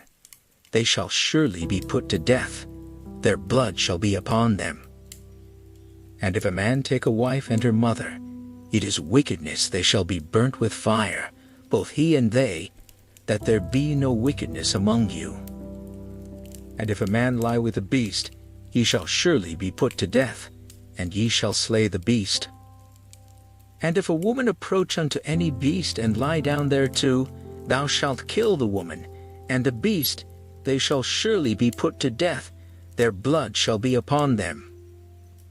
And if a man shall take his sister, his father's daughter, or his mother's daughter, and see her nakedness, and she see his nakedness, it is a wicked thing, and they shall be cut off in the sight of their people. He hath uncovered his sister's nakedness, he shall bear his iniquity. And if a man shall lie with a woman having her sickness, and shall uncover her nakedness, he hath discovered her fountain, and she hath uncovered the fountain of her blood, and both of them shall be cut off from among their people. And thou shalt not uncover the nakedness of thy mother's sister, nor of thy father's sister, for he uncovereth his near kin, they shall bear their iniquity. And if a man shall lie with his uncle's wife, he hath uncovered his uncle's nakedness, they shall bear their sin, they shall die childless. And if a man shall take his brother's wife, it is an unclean thing he hath uncovered, his brother's nakedness, they shall be childless. Ye shall therefore keep all my statutes and all my judgments, and do them, that the land whither I bring you to dwell therein spew you not out. And ye shall not walk in the manners of the nation which I cast out before you, for they committed all these things, and therefore I abhorred them. But I have said unto you, ye shall inherit their land, and I will give it unto you to possess it, a land that floweth with milk and honey. I am the Lord your God, which have separated you from other people. Ye shall therefore put difference between clean beasts and unclean, and between unclean fowls and clean, and ye shall not make your souls abominable by beast, or by fowl, or by any manner of living thing that creepeth on the ground, which I have separated from you as unclean. And ye shall be holy unto me, for I the Lord am holy, and have severed you from other people, that ye should be mine. A man also, or woman that hath a familiar spirit, or that is a wizard, shall surely be put to death. They shall stone them with stones, their blood shall be upon them. Chapter 21. And the Lord said unto Moses, Speak unto the priests, the sons of Aaron, and say unto them, There shall none be defiled for the dead among his people. But for his kin, that is near unto him, that is for his mother, and for his father, and for his son, and for his daughter, and for his brother, and for his sister, a virgin, that is nigh unto him, which hath had no husband for her, may he be defiled. But he shall not defile himself, being a chief man among his people, to profane himself. They shall not make baldness upon their head, neither shall they shave off the corner of their beard, nor make any cuttings in their flesh. They shall be holy unto their God, and not profane the name of their God for the offerings of the Lord made by fire, and the bread of their God they do offer. Therefore they shall be holy. They shall not take a wife, that is a whore, or profane, neither shall they take a woman put away from her husband, for he is holy unto his God. Thou shalt sanctify him therefore, for he offereth the bread of thy God. He shall be holy unto thee, for I the Lord, which sanctify you, am holy. And the daughter of any priest, if she profane herself by playing the whore, she profaneth her father, she shall be burnt with fire. And he that is the high priest among his brethren, upon whose head the anointing oil was poured, and that is consecrated to put on the garments, shall not uncover his head, nor rend his clothes. Neither shall he go into any dead body, nor defile himself for his father, or for his mother. Neither shall he go out of the sanctuary, nor profane the sanctuary of his God, for the crown of the anointing oil of his God is upon him. I am the Lord. And he shall take a wife in her virginity. A widow, or a divorced woman, or profane, or an harlot, these shall he not take, but he shall take a virgin of his own people to wife. Neither shall he profane his seed among his people, for I the Lord do sanctify him. And the Lord spake unto Moses, saying, Speak unto Aaron, saying, Whosoever he be of thy seed in their generations that hath any blemish, let him not approach to offer the bread of his God. For whatsoever man he be that hath a blemish, He shall not approach a blind man, or a lame, or he that hath a flat nose, or anything superfluous, or a man that is broken-footed or broken-handed, or crook-backed, or a dwarf, or that hath a blemish in his eye, or be scurvy, or scabbed, or hath his stones broken. No man that hath a blemish of the seed of Aaron the priest shall come nigh to offer the offerings of the Lord made by fire. He hath a blemish, he shall not come nigh to offer the bread of his God. He shall eat the bread of his God, both of the most holy and of the holy. Only he shall not go in unto the veil, nor come nigh unto the altar, because he hath a blemish, that he profane not my sanctuaries, for I the Lord do sanctify them. And Moses told it unto Aaron, and to his sons, and unto all the children of Israel. Chapter 22.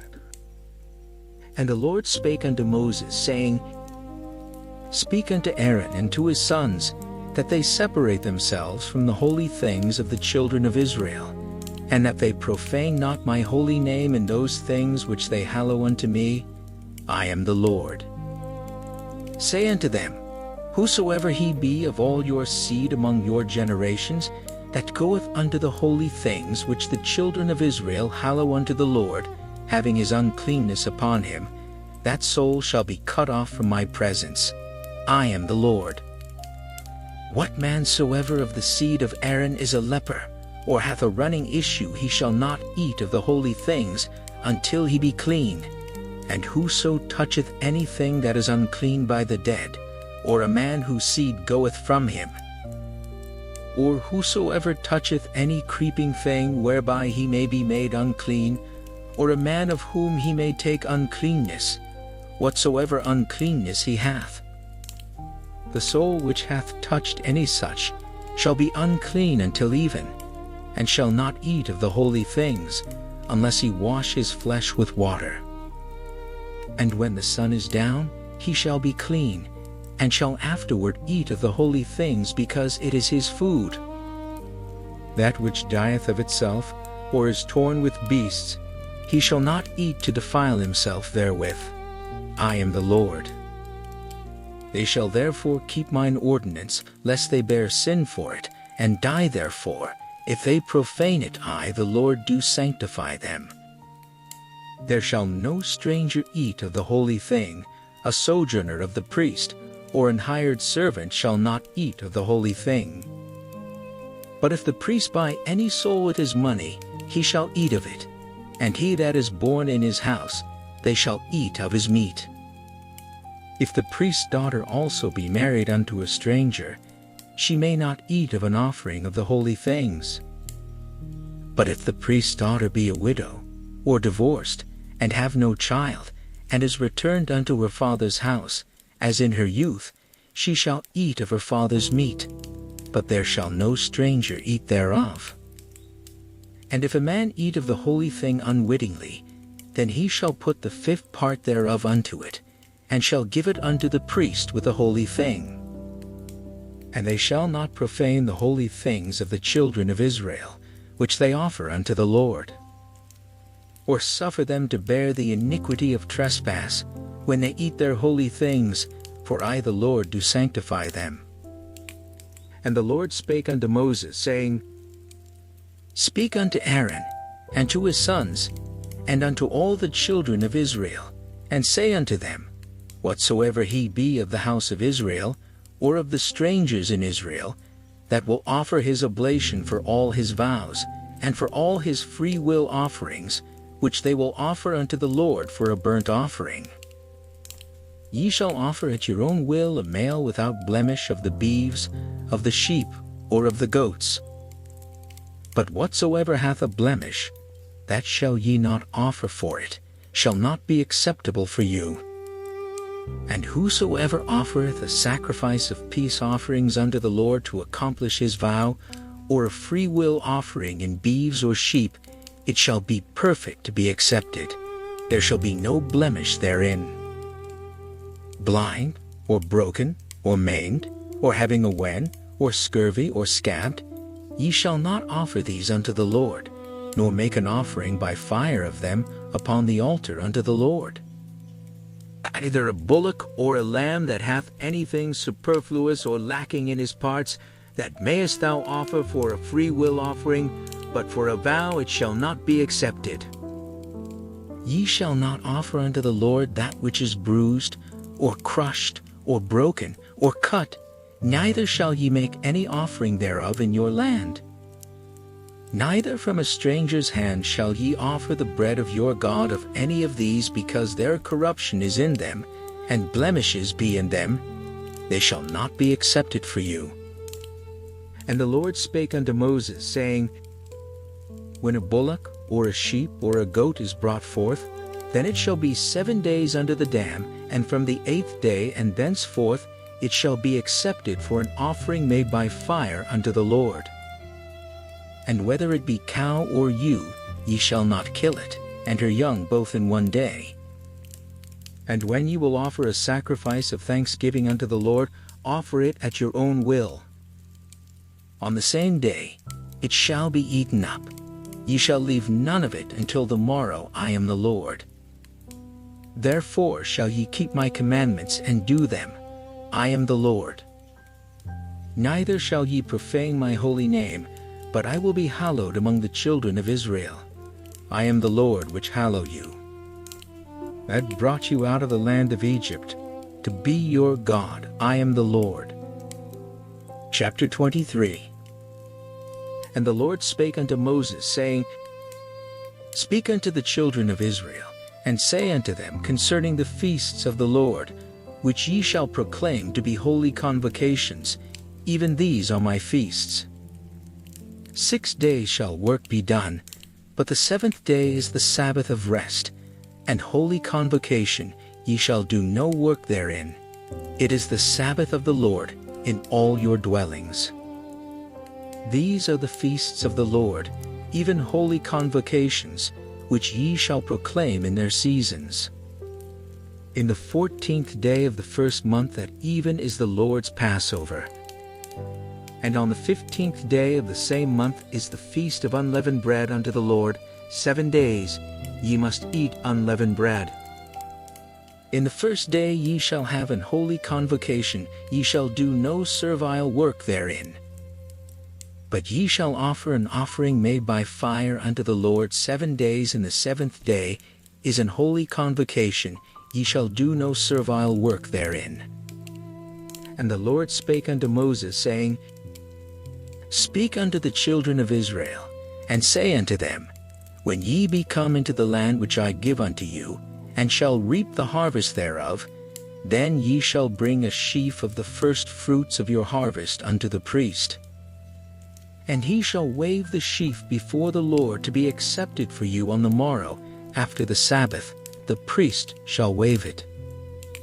And ye shall offer that day when ye wave the sheaf a he lamb without blemish of the 1st year for a burnt offering unto the Lord.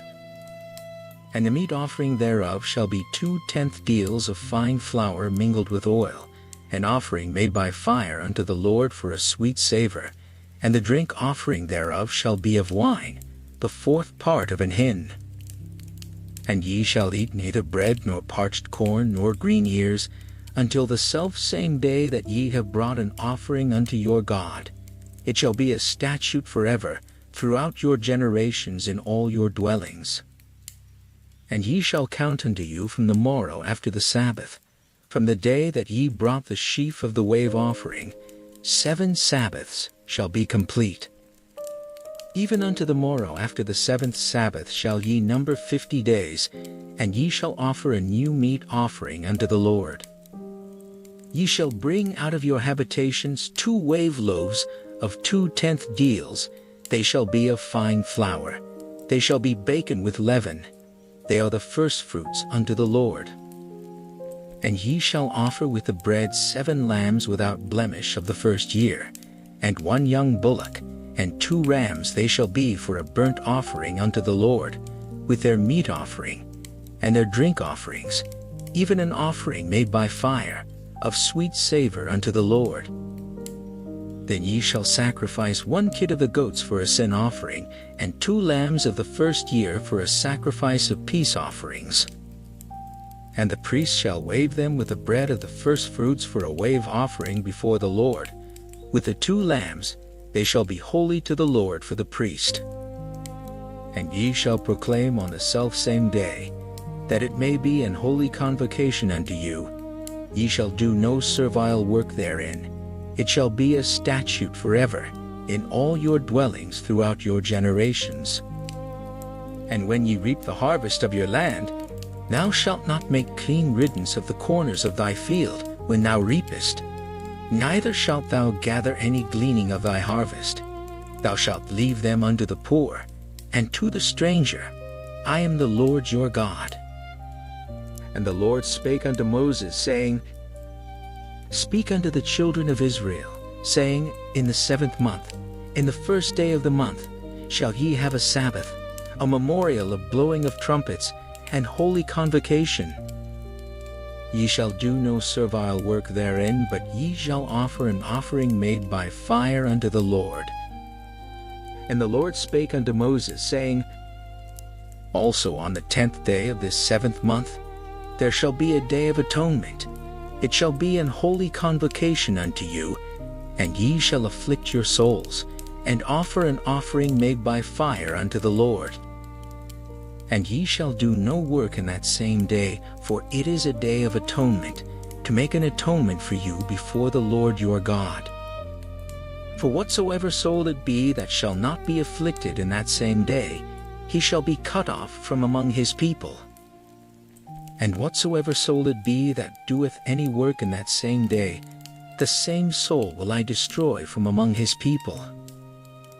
Ye shall do no manner of work. It shall be a statute forever throughout your generations, in all your dwellings. It shall be unto you a Sabbath of rest, and ye shall afflict your souls in the 9th day of the month at even. From even unto even shall ye celebrate your Sabbath. And the Lord spake unto Moses, saying, Speak unto the children of Israel, saying, The 15th day of the 7th month shall be the feast of tabernacles for 7 days unto the Lord. On the 1st day shall be an holy convocation. Ye shall do no servile work therein. 7 days ye shall offer an offering made by fire unto the Lord. On the 8th day shall be an holy convocation unto you, and ye shall offer an offering made by fire unto the Lord. It is a solemn assembly, and ye shall do no servile work therein.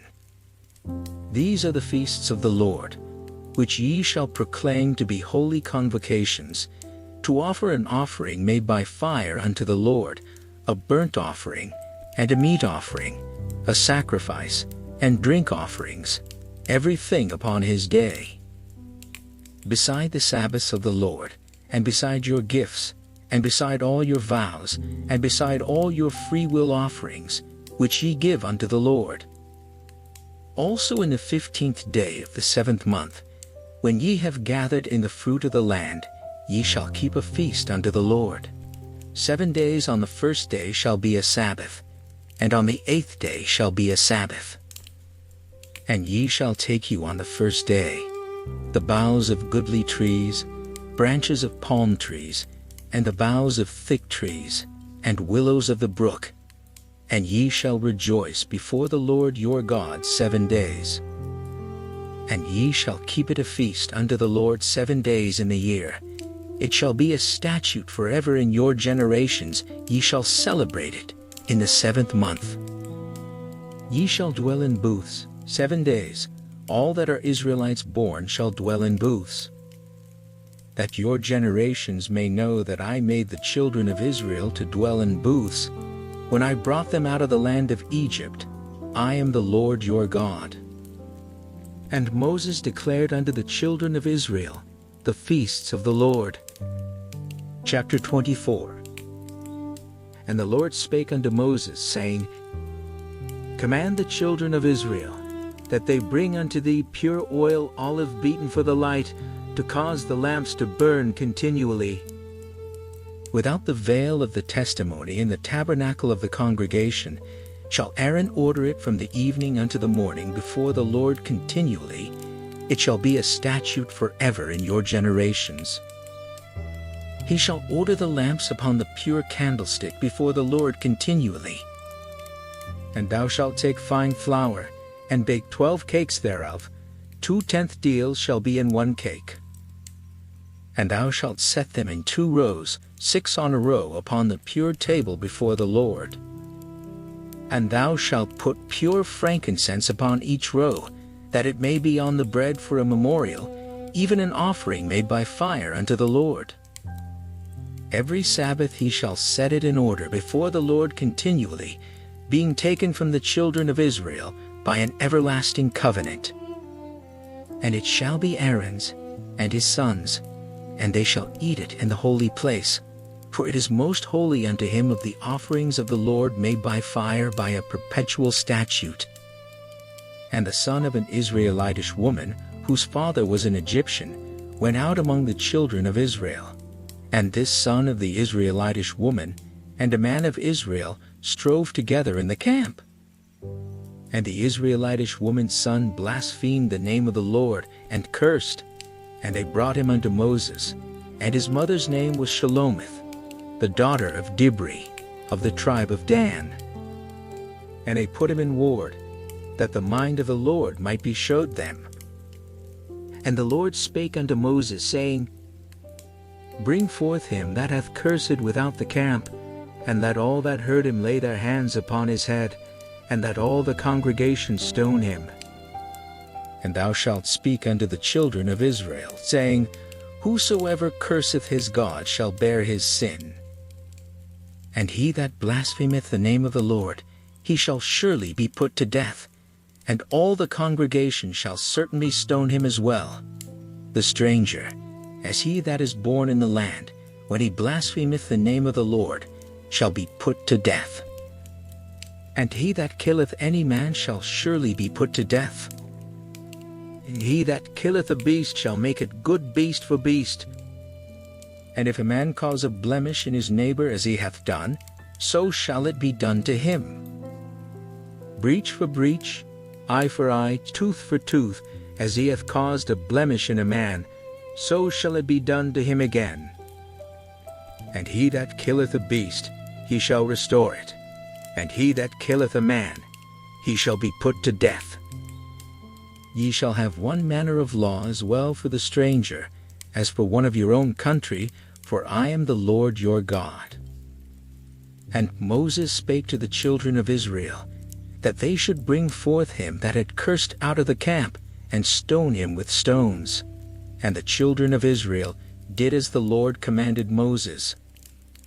Chapter 25. And the Lord spake unto Moses in Mount Sinai, saying, Speak unto the children of Israel, and say unto them, When ye come into the land which I give you, then shall the land keep a Sabbath unto the Lord. 6 years thou shalt sow thy field, and 6 years thou shalt prune thy vineyard, and gather in the fruit thereof. But in the 7th year shall be a Sabbath of rest unto the land, a Sabbath for the Lord. Thou shalt neither sow thy field, nor prune thy vineyard. That which groweth of its own accord of thy harvest, thou shalt not reap, neither gather the grapes of thy vine undressed, for it is a year of rest unto the land. And the Sabbath of the land shall be meat for you, for thee, and for thy servant, and for thy maid, and for thy hired servant, and for thy stranger that sojourneth with thee, and for thy cattle, and for the beasts that are in thy land shall all the increase thereof be meat. And thou shalt number 7 Sabbaths of years unto thee, 7 times 7 years, and the space of the 7 Sabbaths of years shall be unto thee 49 years. Then shalt thou cause the trumpet of the jubilo to sound on the 10th day of the 7th month. In the day of atonement shall ye make the trumpet sound throughout all your land. And ye shall hallow the 50th year, and proclaim liberty throughout all the land unto all the inhabitants thereof. It shall be a jubile unto you, and ye shall return every man unto his possession, and ye shall return every man unto his family. A jubile shall that 50th year be unto you. Ye shall not sow, neither reap that which groweth of itself in it, nor gather the grapes in it of thy vine undressed. For it is the jubilee, it shall be holy unto you. Ye shall eat the increase thereof out of the field. In the year of this jubilee ye shall return every man unto his possession. And if thou sell aught unto thy neighbor, or buyest aught of thy neighbor's hand, ye shall not oppress one another. According to the number of years after the jubilee thou shalt buy of thy neighbor, and according unto the number of years of the fruits he shall sell unto thee. According to the multitude of years thou shalt increase the price thereof, and according to the fewness of years thou shalt diminish the price of it, for according to the number of the years of the fruits doth he sell unto thee. Ye shall not therefore oppress one another, but thou shalt fear thy God, for I am the Lord your God.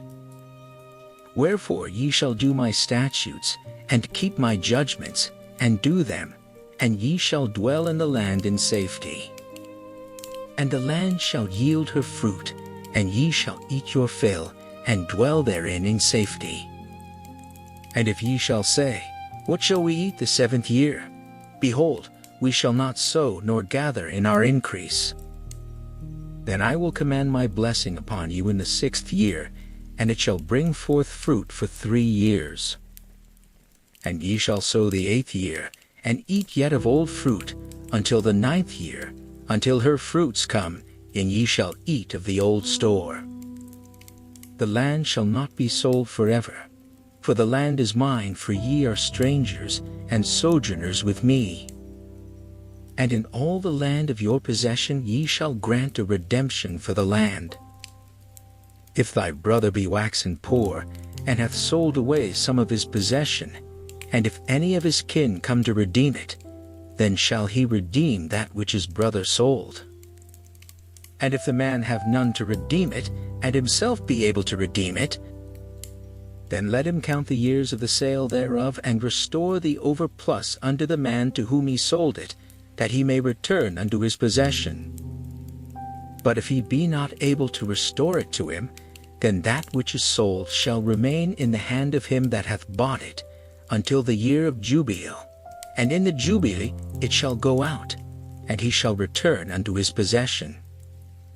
And if a man sell a dwelling house in a walled city, then he may redeem it within a whole year after it is sold. Within a full year may he redeem it. And if it be not redeemed within the space of a full year, then the house that is in the walled city shall be established forever to him that bought it throughout his generations. It shall not go out in the Jubilee. But the houses of the villages, which have no wall round about them, shall be counted as the fields of the country, they may be redeemed, and they shall go out in the Jubilee. Notwithstanding the cities of the Levites and the houses of the cities of their possession may the Levites redeem at any time.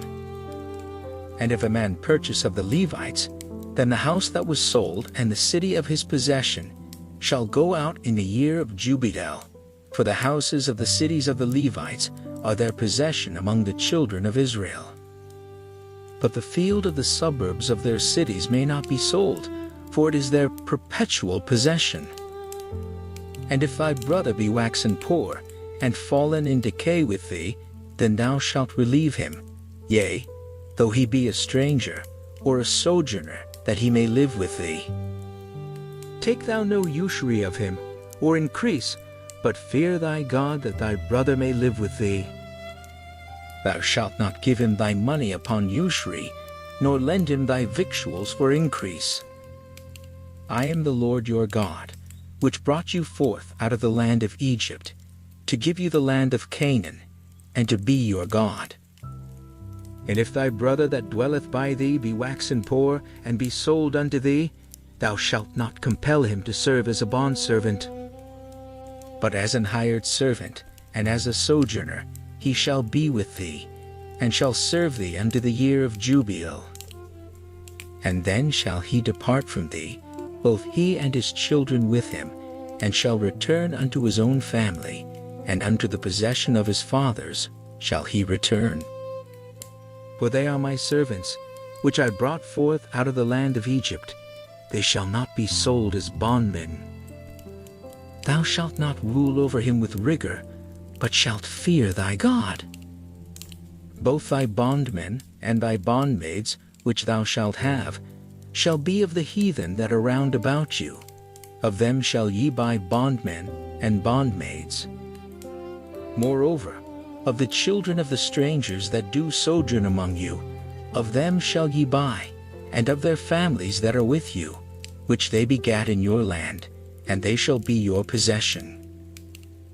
And ye shall take them as an inheritance for your children after you. To inherit them for a possession, they shall be your bondmen forever. But over your brethren, the children of Israel, ye shall not rule one over another with rigor. And if a sojourner or stranger wax rich by thee, and thy brother that dwelleth by him wax poor, and sell himself unto the stranger or sojourner by thee, or to the stock of the stranger's family, after that he is sold, he may be redeemed again. One of his brethren may redeem him. Either his uncle, or his uncle's son may redeem him, or any that is nigh of kin unto him. Of his family may redeem him, or if he be able, he may redeem himself.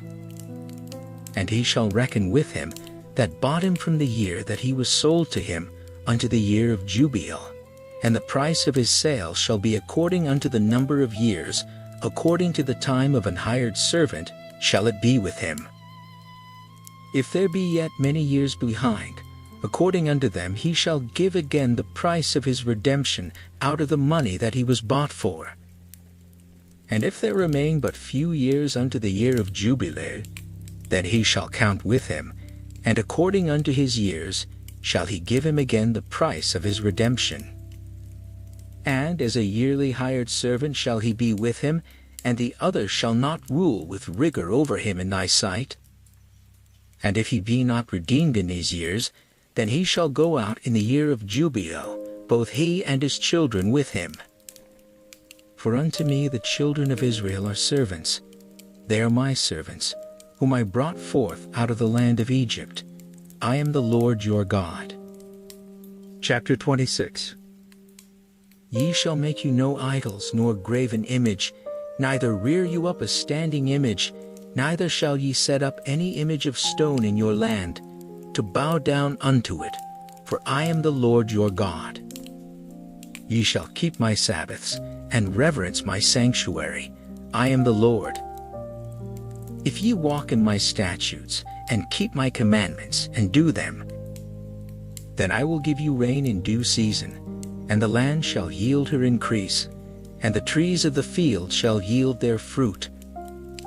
And your threshing shall reach unto the vintage, and the vintage shall reach unto the sowing time, and ye shall eat your bread to the full, and dwell in your land safely. And I will give peace in the land, and ye shall lie down, and none shall make you afraid. And I will rid evil beasts out of the land, neither shall the sword go through your land. And ye shall chase your enemies, and they shall fall before you by the sword. And 5 of you shall chase 100, and 100 of you shall put 10,000 to flight, and your enemies shall fall before you by the sword. For I will have respect unto you, and make you fruitful, and multiply you, and establish my covenant with you. And ye shall eat old store, and bring forth the old because of the new. And I will set my tabernacle among you, and my soul shall not abhor you. And I will walk among you, and will be your God, and ye shall be my people. I am the Lord your God, which brought you forth out of the land of Egypt, that ye should not be their bondmen, and I have broken the bands of your yoke, and made you go upright. But if ye will not hearken unto me, and will not do all these commandments, and if ye shall despise my statutes, or if your soul abhor my judgments, so that ye will not do all my commandments, but that ye break my covenant, I also will do this unto you. I will even appoint over you terror, consumption, and a burning ague that shall consume the eyes, and cause sorrow of heart. And ye shall sow your seed in vain, for your enemies shall eat it. And I will set my face against you, and ye shall be slain before your enemies. They that hate you shall reign over you, and ye shall flee when none pursueth you. And if ye will not yet for all this hearken unto me, then I will punish you 7 times more for your sins. And I will break the pride of your power, and I will make your heaven as iron, and your earth as brass. And your strength shall be spent in vain, for your land shall not yield her increase, neither shall the trees of the land yield their fruits. And if ye walk contrary unto me, and will not hearken unto me, I will bring 7 times more plagues upon you according to your sins. I will also send wild beasts among you, which shall rob you of your children, and destroy your cattle, and make you few in number, and your highways shall be desolate. And if ye will not be reformed by me by these things, but will walk contrary unto me, then will I also walk contrary unto you, and will punish you yet 7 times for your sins. And I will bring a sword upon you, that shall avenge the quarrel of my covenant. And when ye are gathered together within your cities, I will send the pestilence among you, and ye shall be delivered into the hand of the enemy. And when I have broken the staff of your bread, 10 women shall bake your bread in one oven, and they shall deliver you your bread again by weight, and ye shall eat, and not be satisfied. And if ye will not for all this hearken unto me, but walk contrary unto me, then I will walk contrary unto you also in fury, and I, even I, will chastise you 7 times for your sins. And ye shall eat the flesh of your sons, and the flesh of your daughters shall ye eat. And I will destroy your high places, and cut down your images, and cast your carcasses upon the carcasses of your idols, and my soul shall abhor you. And I will make your cities waste, and bring your sanctuaries unto desolation, and I will not smell the savor of your sweet odors. And I will bring the land into desolation, and your enemies which dwell therein shall be astonished at it. And I will scatter you among the heathen, and will draw out a sword after you, and your land shall be desolate, and your cities waste. Then shall the land enjoy her Sabbaths, as long as it lieth desolate, and ye be in your enemy's land, even then shall the land rest, and enjoy her Sabbaths. As long as it lieth desolate, it shall rest, because it did not rest in your Sabbaths, when ye dwelt upon it. And upon them that are left alive of you, I will send a faintness into their hearts in the lands of their enemies, and the sound of a shaken leaf shall chase them, and they shall flee, as fleeing from a sword, and they shall fall when none pursueth. And they shall fall one upon another, as it were before a sword, when none pursueth, and ye shall have no power to stand before your enemies. And ye shall perish among the heathen, and the land of your enemies shall eat you up. And they that are left of you shall pine away in their iniquity in your enemies' lands, and also in the iniquities of their fathers shall they pine away with them? If they shall confess their iniquity, and the iniquity of their fathers, with their trespass which they trespassed against me, and that also they have walked contrary unto me, and that I also have walked contrary unto them, and have brought them into the land of their enemies. If then their uncircumcised hearts be humbled, and they then accept of the punishment of their iniquity, then will I remember my covenant with Jacob, and also my covenant with Isaac, and also my covenant with Abraham will I remember, and I will remember the land. The land also shall be left to them, and shall enjoy her Sabbaths, while she lieth desolate without them, and they shall accept of the punishment of their iniquity, even because they despised my judgments, and because their soul abhorred my statutes. And yet for all that, when they be in the land of their enemies, I will not cast them away, neither will I abhor them, to destroy them utterly, and to break my covenant with them, for I am the Lord their God. But I will for their sakes remember the covenant of their ancestors, whom I brought forth out of the land of Egypt in the sight of the heathen, that I might be their God. I am the Lord. These are the statutes and judgments and laws which the Lord made between him and the children of Israel in Mount Sinai by the hand of Moses. Chapter 27. And the Lord spake unto Moses, saying, Speak unto the children of Israel, and say unto them, When a man shall make a singular vow, the person shall be for the Lord by thy estimation. And thy estimation shall be of the male from 20 years old even unto 60 years old. Even thy estimation shall be 50 shekels of silver, after the shekel of the sanctuary. And if it be a female, then thy estimation shall be 30 shekels. And if it be from 5 years old even unto 20 years old, then thy estimation shall be of the male 20 shekels, and for the female 10 shekels.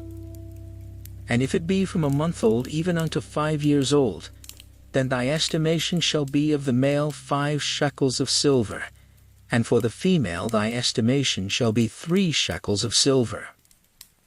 And if it be from 60 years old and above, if it be a male, then thy estimation shall be 15 shekels, and for the female 10 shekels. But if he be poorer than thy estimation, then he shall present himself before the priest, and the priest shall value him according to his ability, that vowed shall the priest value him. And if it be a beast, whereof men bring an offering unto the Lord, all that any man giveth of such unto the Lord shall be holy. He shall not alter it, nor change it, a good for a bad, or a bad for a good. And if he shall at all change beast for beast, then it and the exchange thereof shall be holy. And if it be any unclean beast, of which they do not offer a sacrifice unto the Lord, then he shall present the beast before the priest. And the priest shall value it, whether it be good or bad as thou valuest it. Who art the priest, so shall it be. But if he will at all redeem it, then he shall add a 5th part thereof unto thy estimation. And when a man shall sanctify his house to be holy unto the Lord, then the priest shall estimate it, whether it be good or bad, as the priest shall estimate it, so shall it stand. And if he that sanctified it will redeem his house, then he shall add the 5th part of the money of thy estimation unto it, and it shall be his. And if a man shall sanctify unto the Lord some part of a field of his possession, then thy estimation shall be according to the seed thereof, an homer of barley seed shall be valued at 50 shekels of silver. If he sanctify his field from the year of Jubilel, according to thy estimation it shall stand. But if he sanctify his field after the Jubilel, then the priest shall reckon unto him the money according to the years that remain, even unto the year of the Jubilee, and it shall be abated from thy estimation. And if he that sanctified the field will in any wise redeem it, then he shall add the 5th part of the money of thy estimation unto it, and it shall be assured to him. And if he will not redeem the field, or if he have sold the field to another man, it shall not be redeemed any more. But the field, when it goeth out in the Jubilel, shall be holy unto the Lord, as a field devoted the possession thereof shall be the priest's. And if a man sanctify unto the Lord a field which he hath bought, which is not of the fields of his possession, then the priest shall reckon unto him the worth of thy estimation, even unto the year of the Jubilel, and he shall give thine estimation in that day, as a holy thing unto the Lord. In the year of the Jubilee, the field shall return unto him of whom it was bought, even to him to whom the possession of the land did belong. And all thy estimation shall be according to the shekel of the sanctuary. 20 gerahs shall be the shekel. Only the firstling of the beasts, which should be the Lord's firstling, no man shall sanctify it, whether it be ox or sheep, it is the Lord's. And if it be of an unclean beast, then he shall redeem it according to thine estimation, and shall add a fifth part of it thereto. Or if it be not redeemed, then it shall be sold according to thy estimation.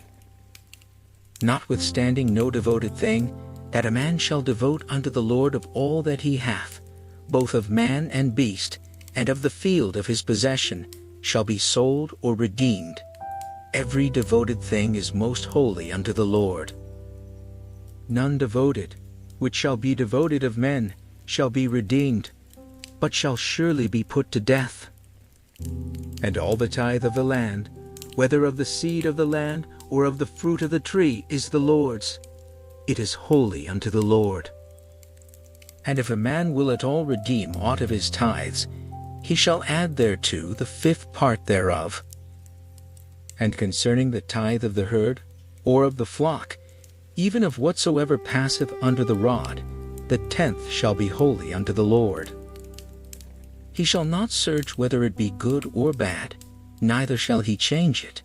And if he change it at all, then both it and the change thereof shall be holy. It shall not be redeemed. These are the commandments, which the Lord commanded Moses for the children of Israel in Mount Sinai.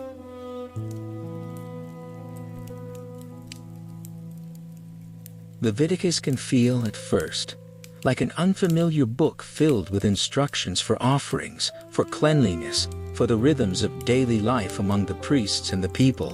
But beneath its careful detail lies something tender, a God who cared enough to teach his people how to live well, how to be near to him without fear, how to move through ordinary days with a sense of the sacred.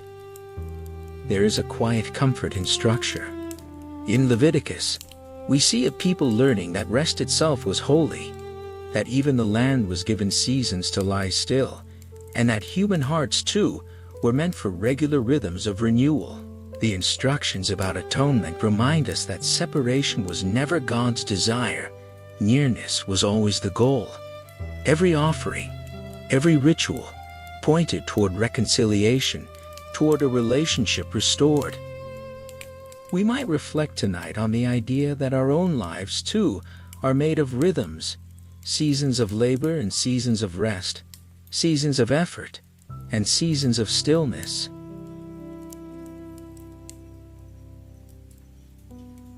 Leviticus invites us to trust that boundaries and order are not burdens but gifts, ways of making space for what is sacred.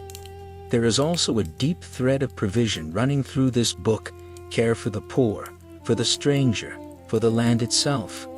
A quiet compassion woven into law.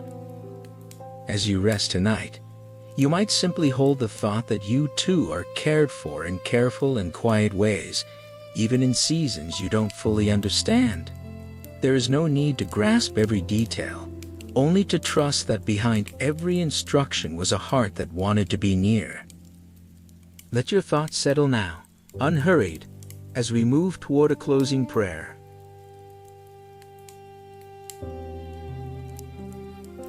Gracious Father, thank you for your word and for the quiet lessons we have rested in tonight.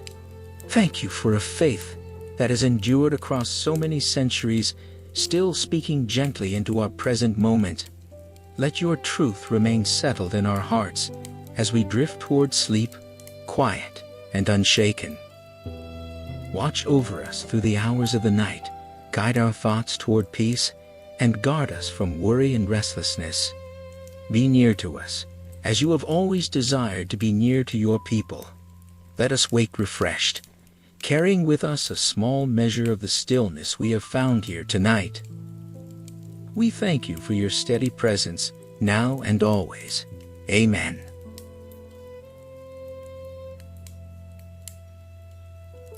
May you rest now in quiet peace, held gently through the night.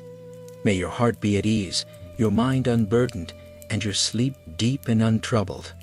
May you carry with you the assurance that you are cared for, seeing, and never far from a steady ancient love.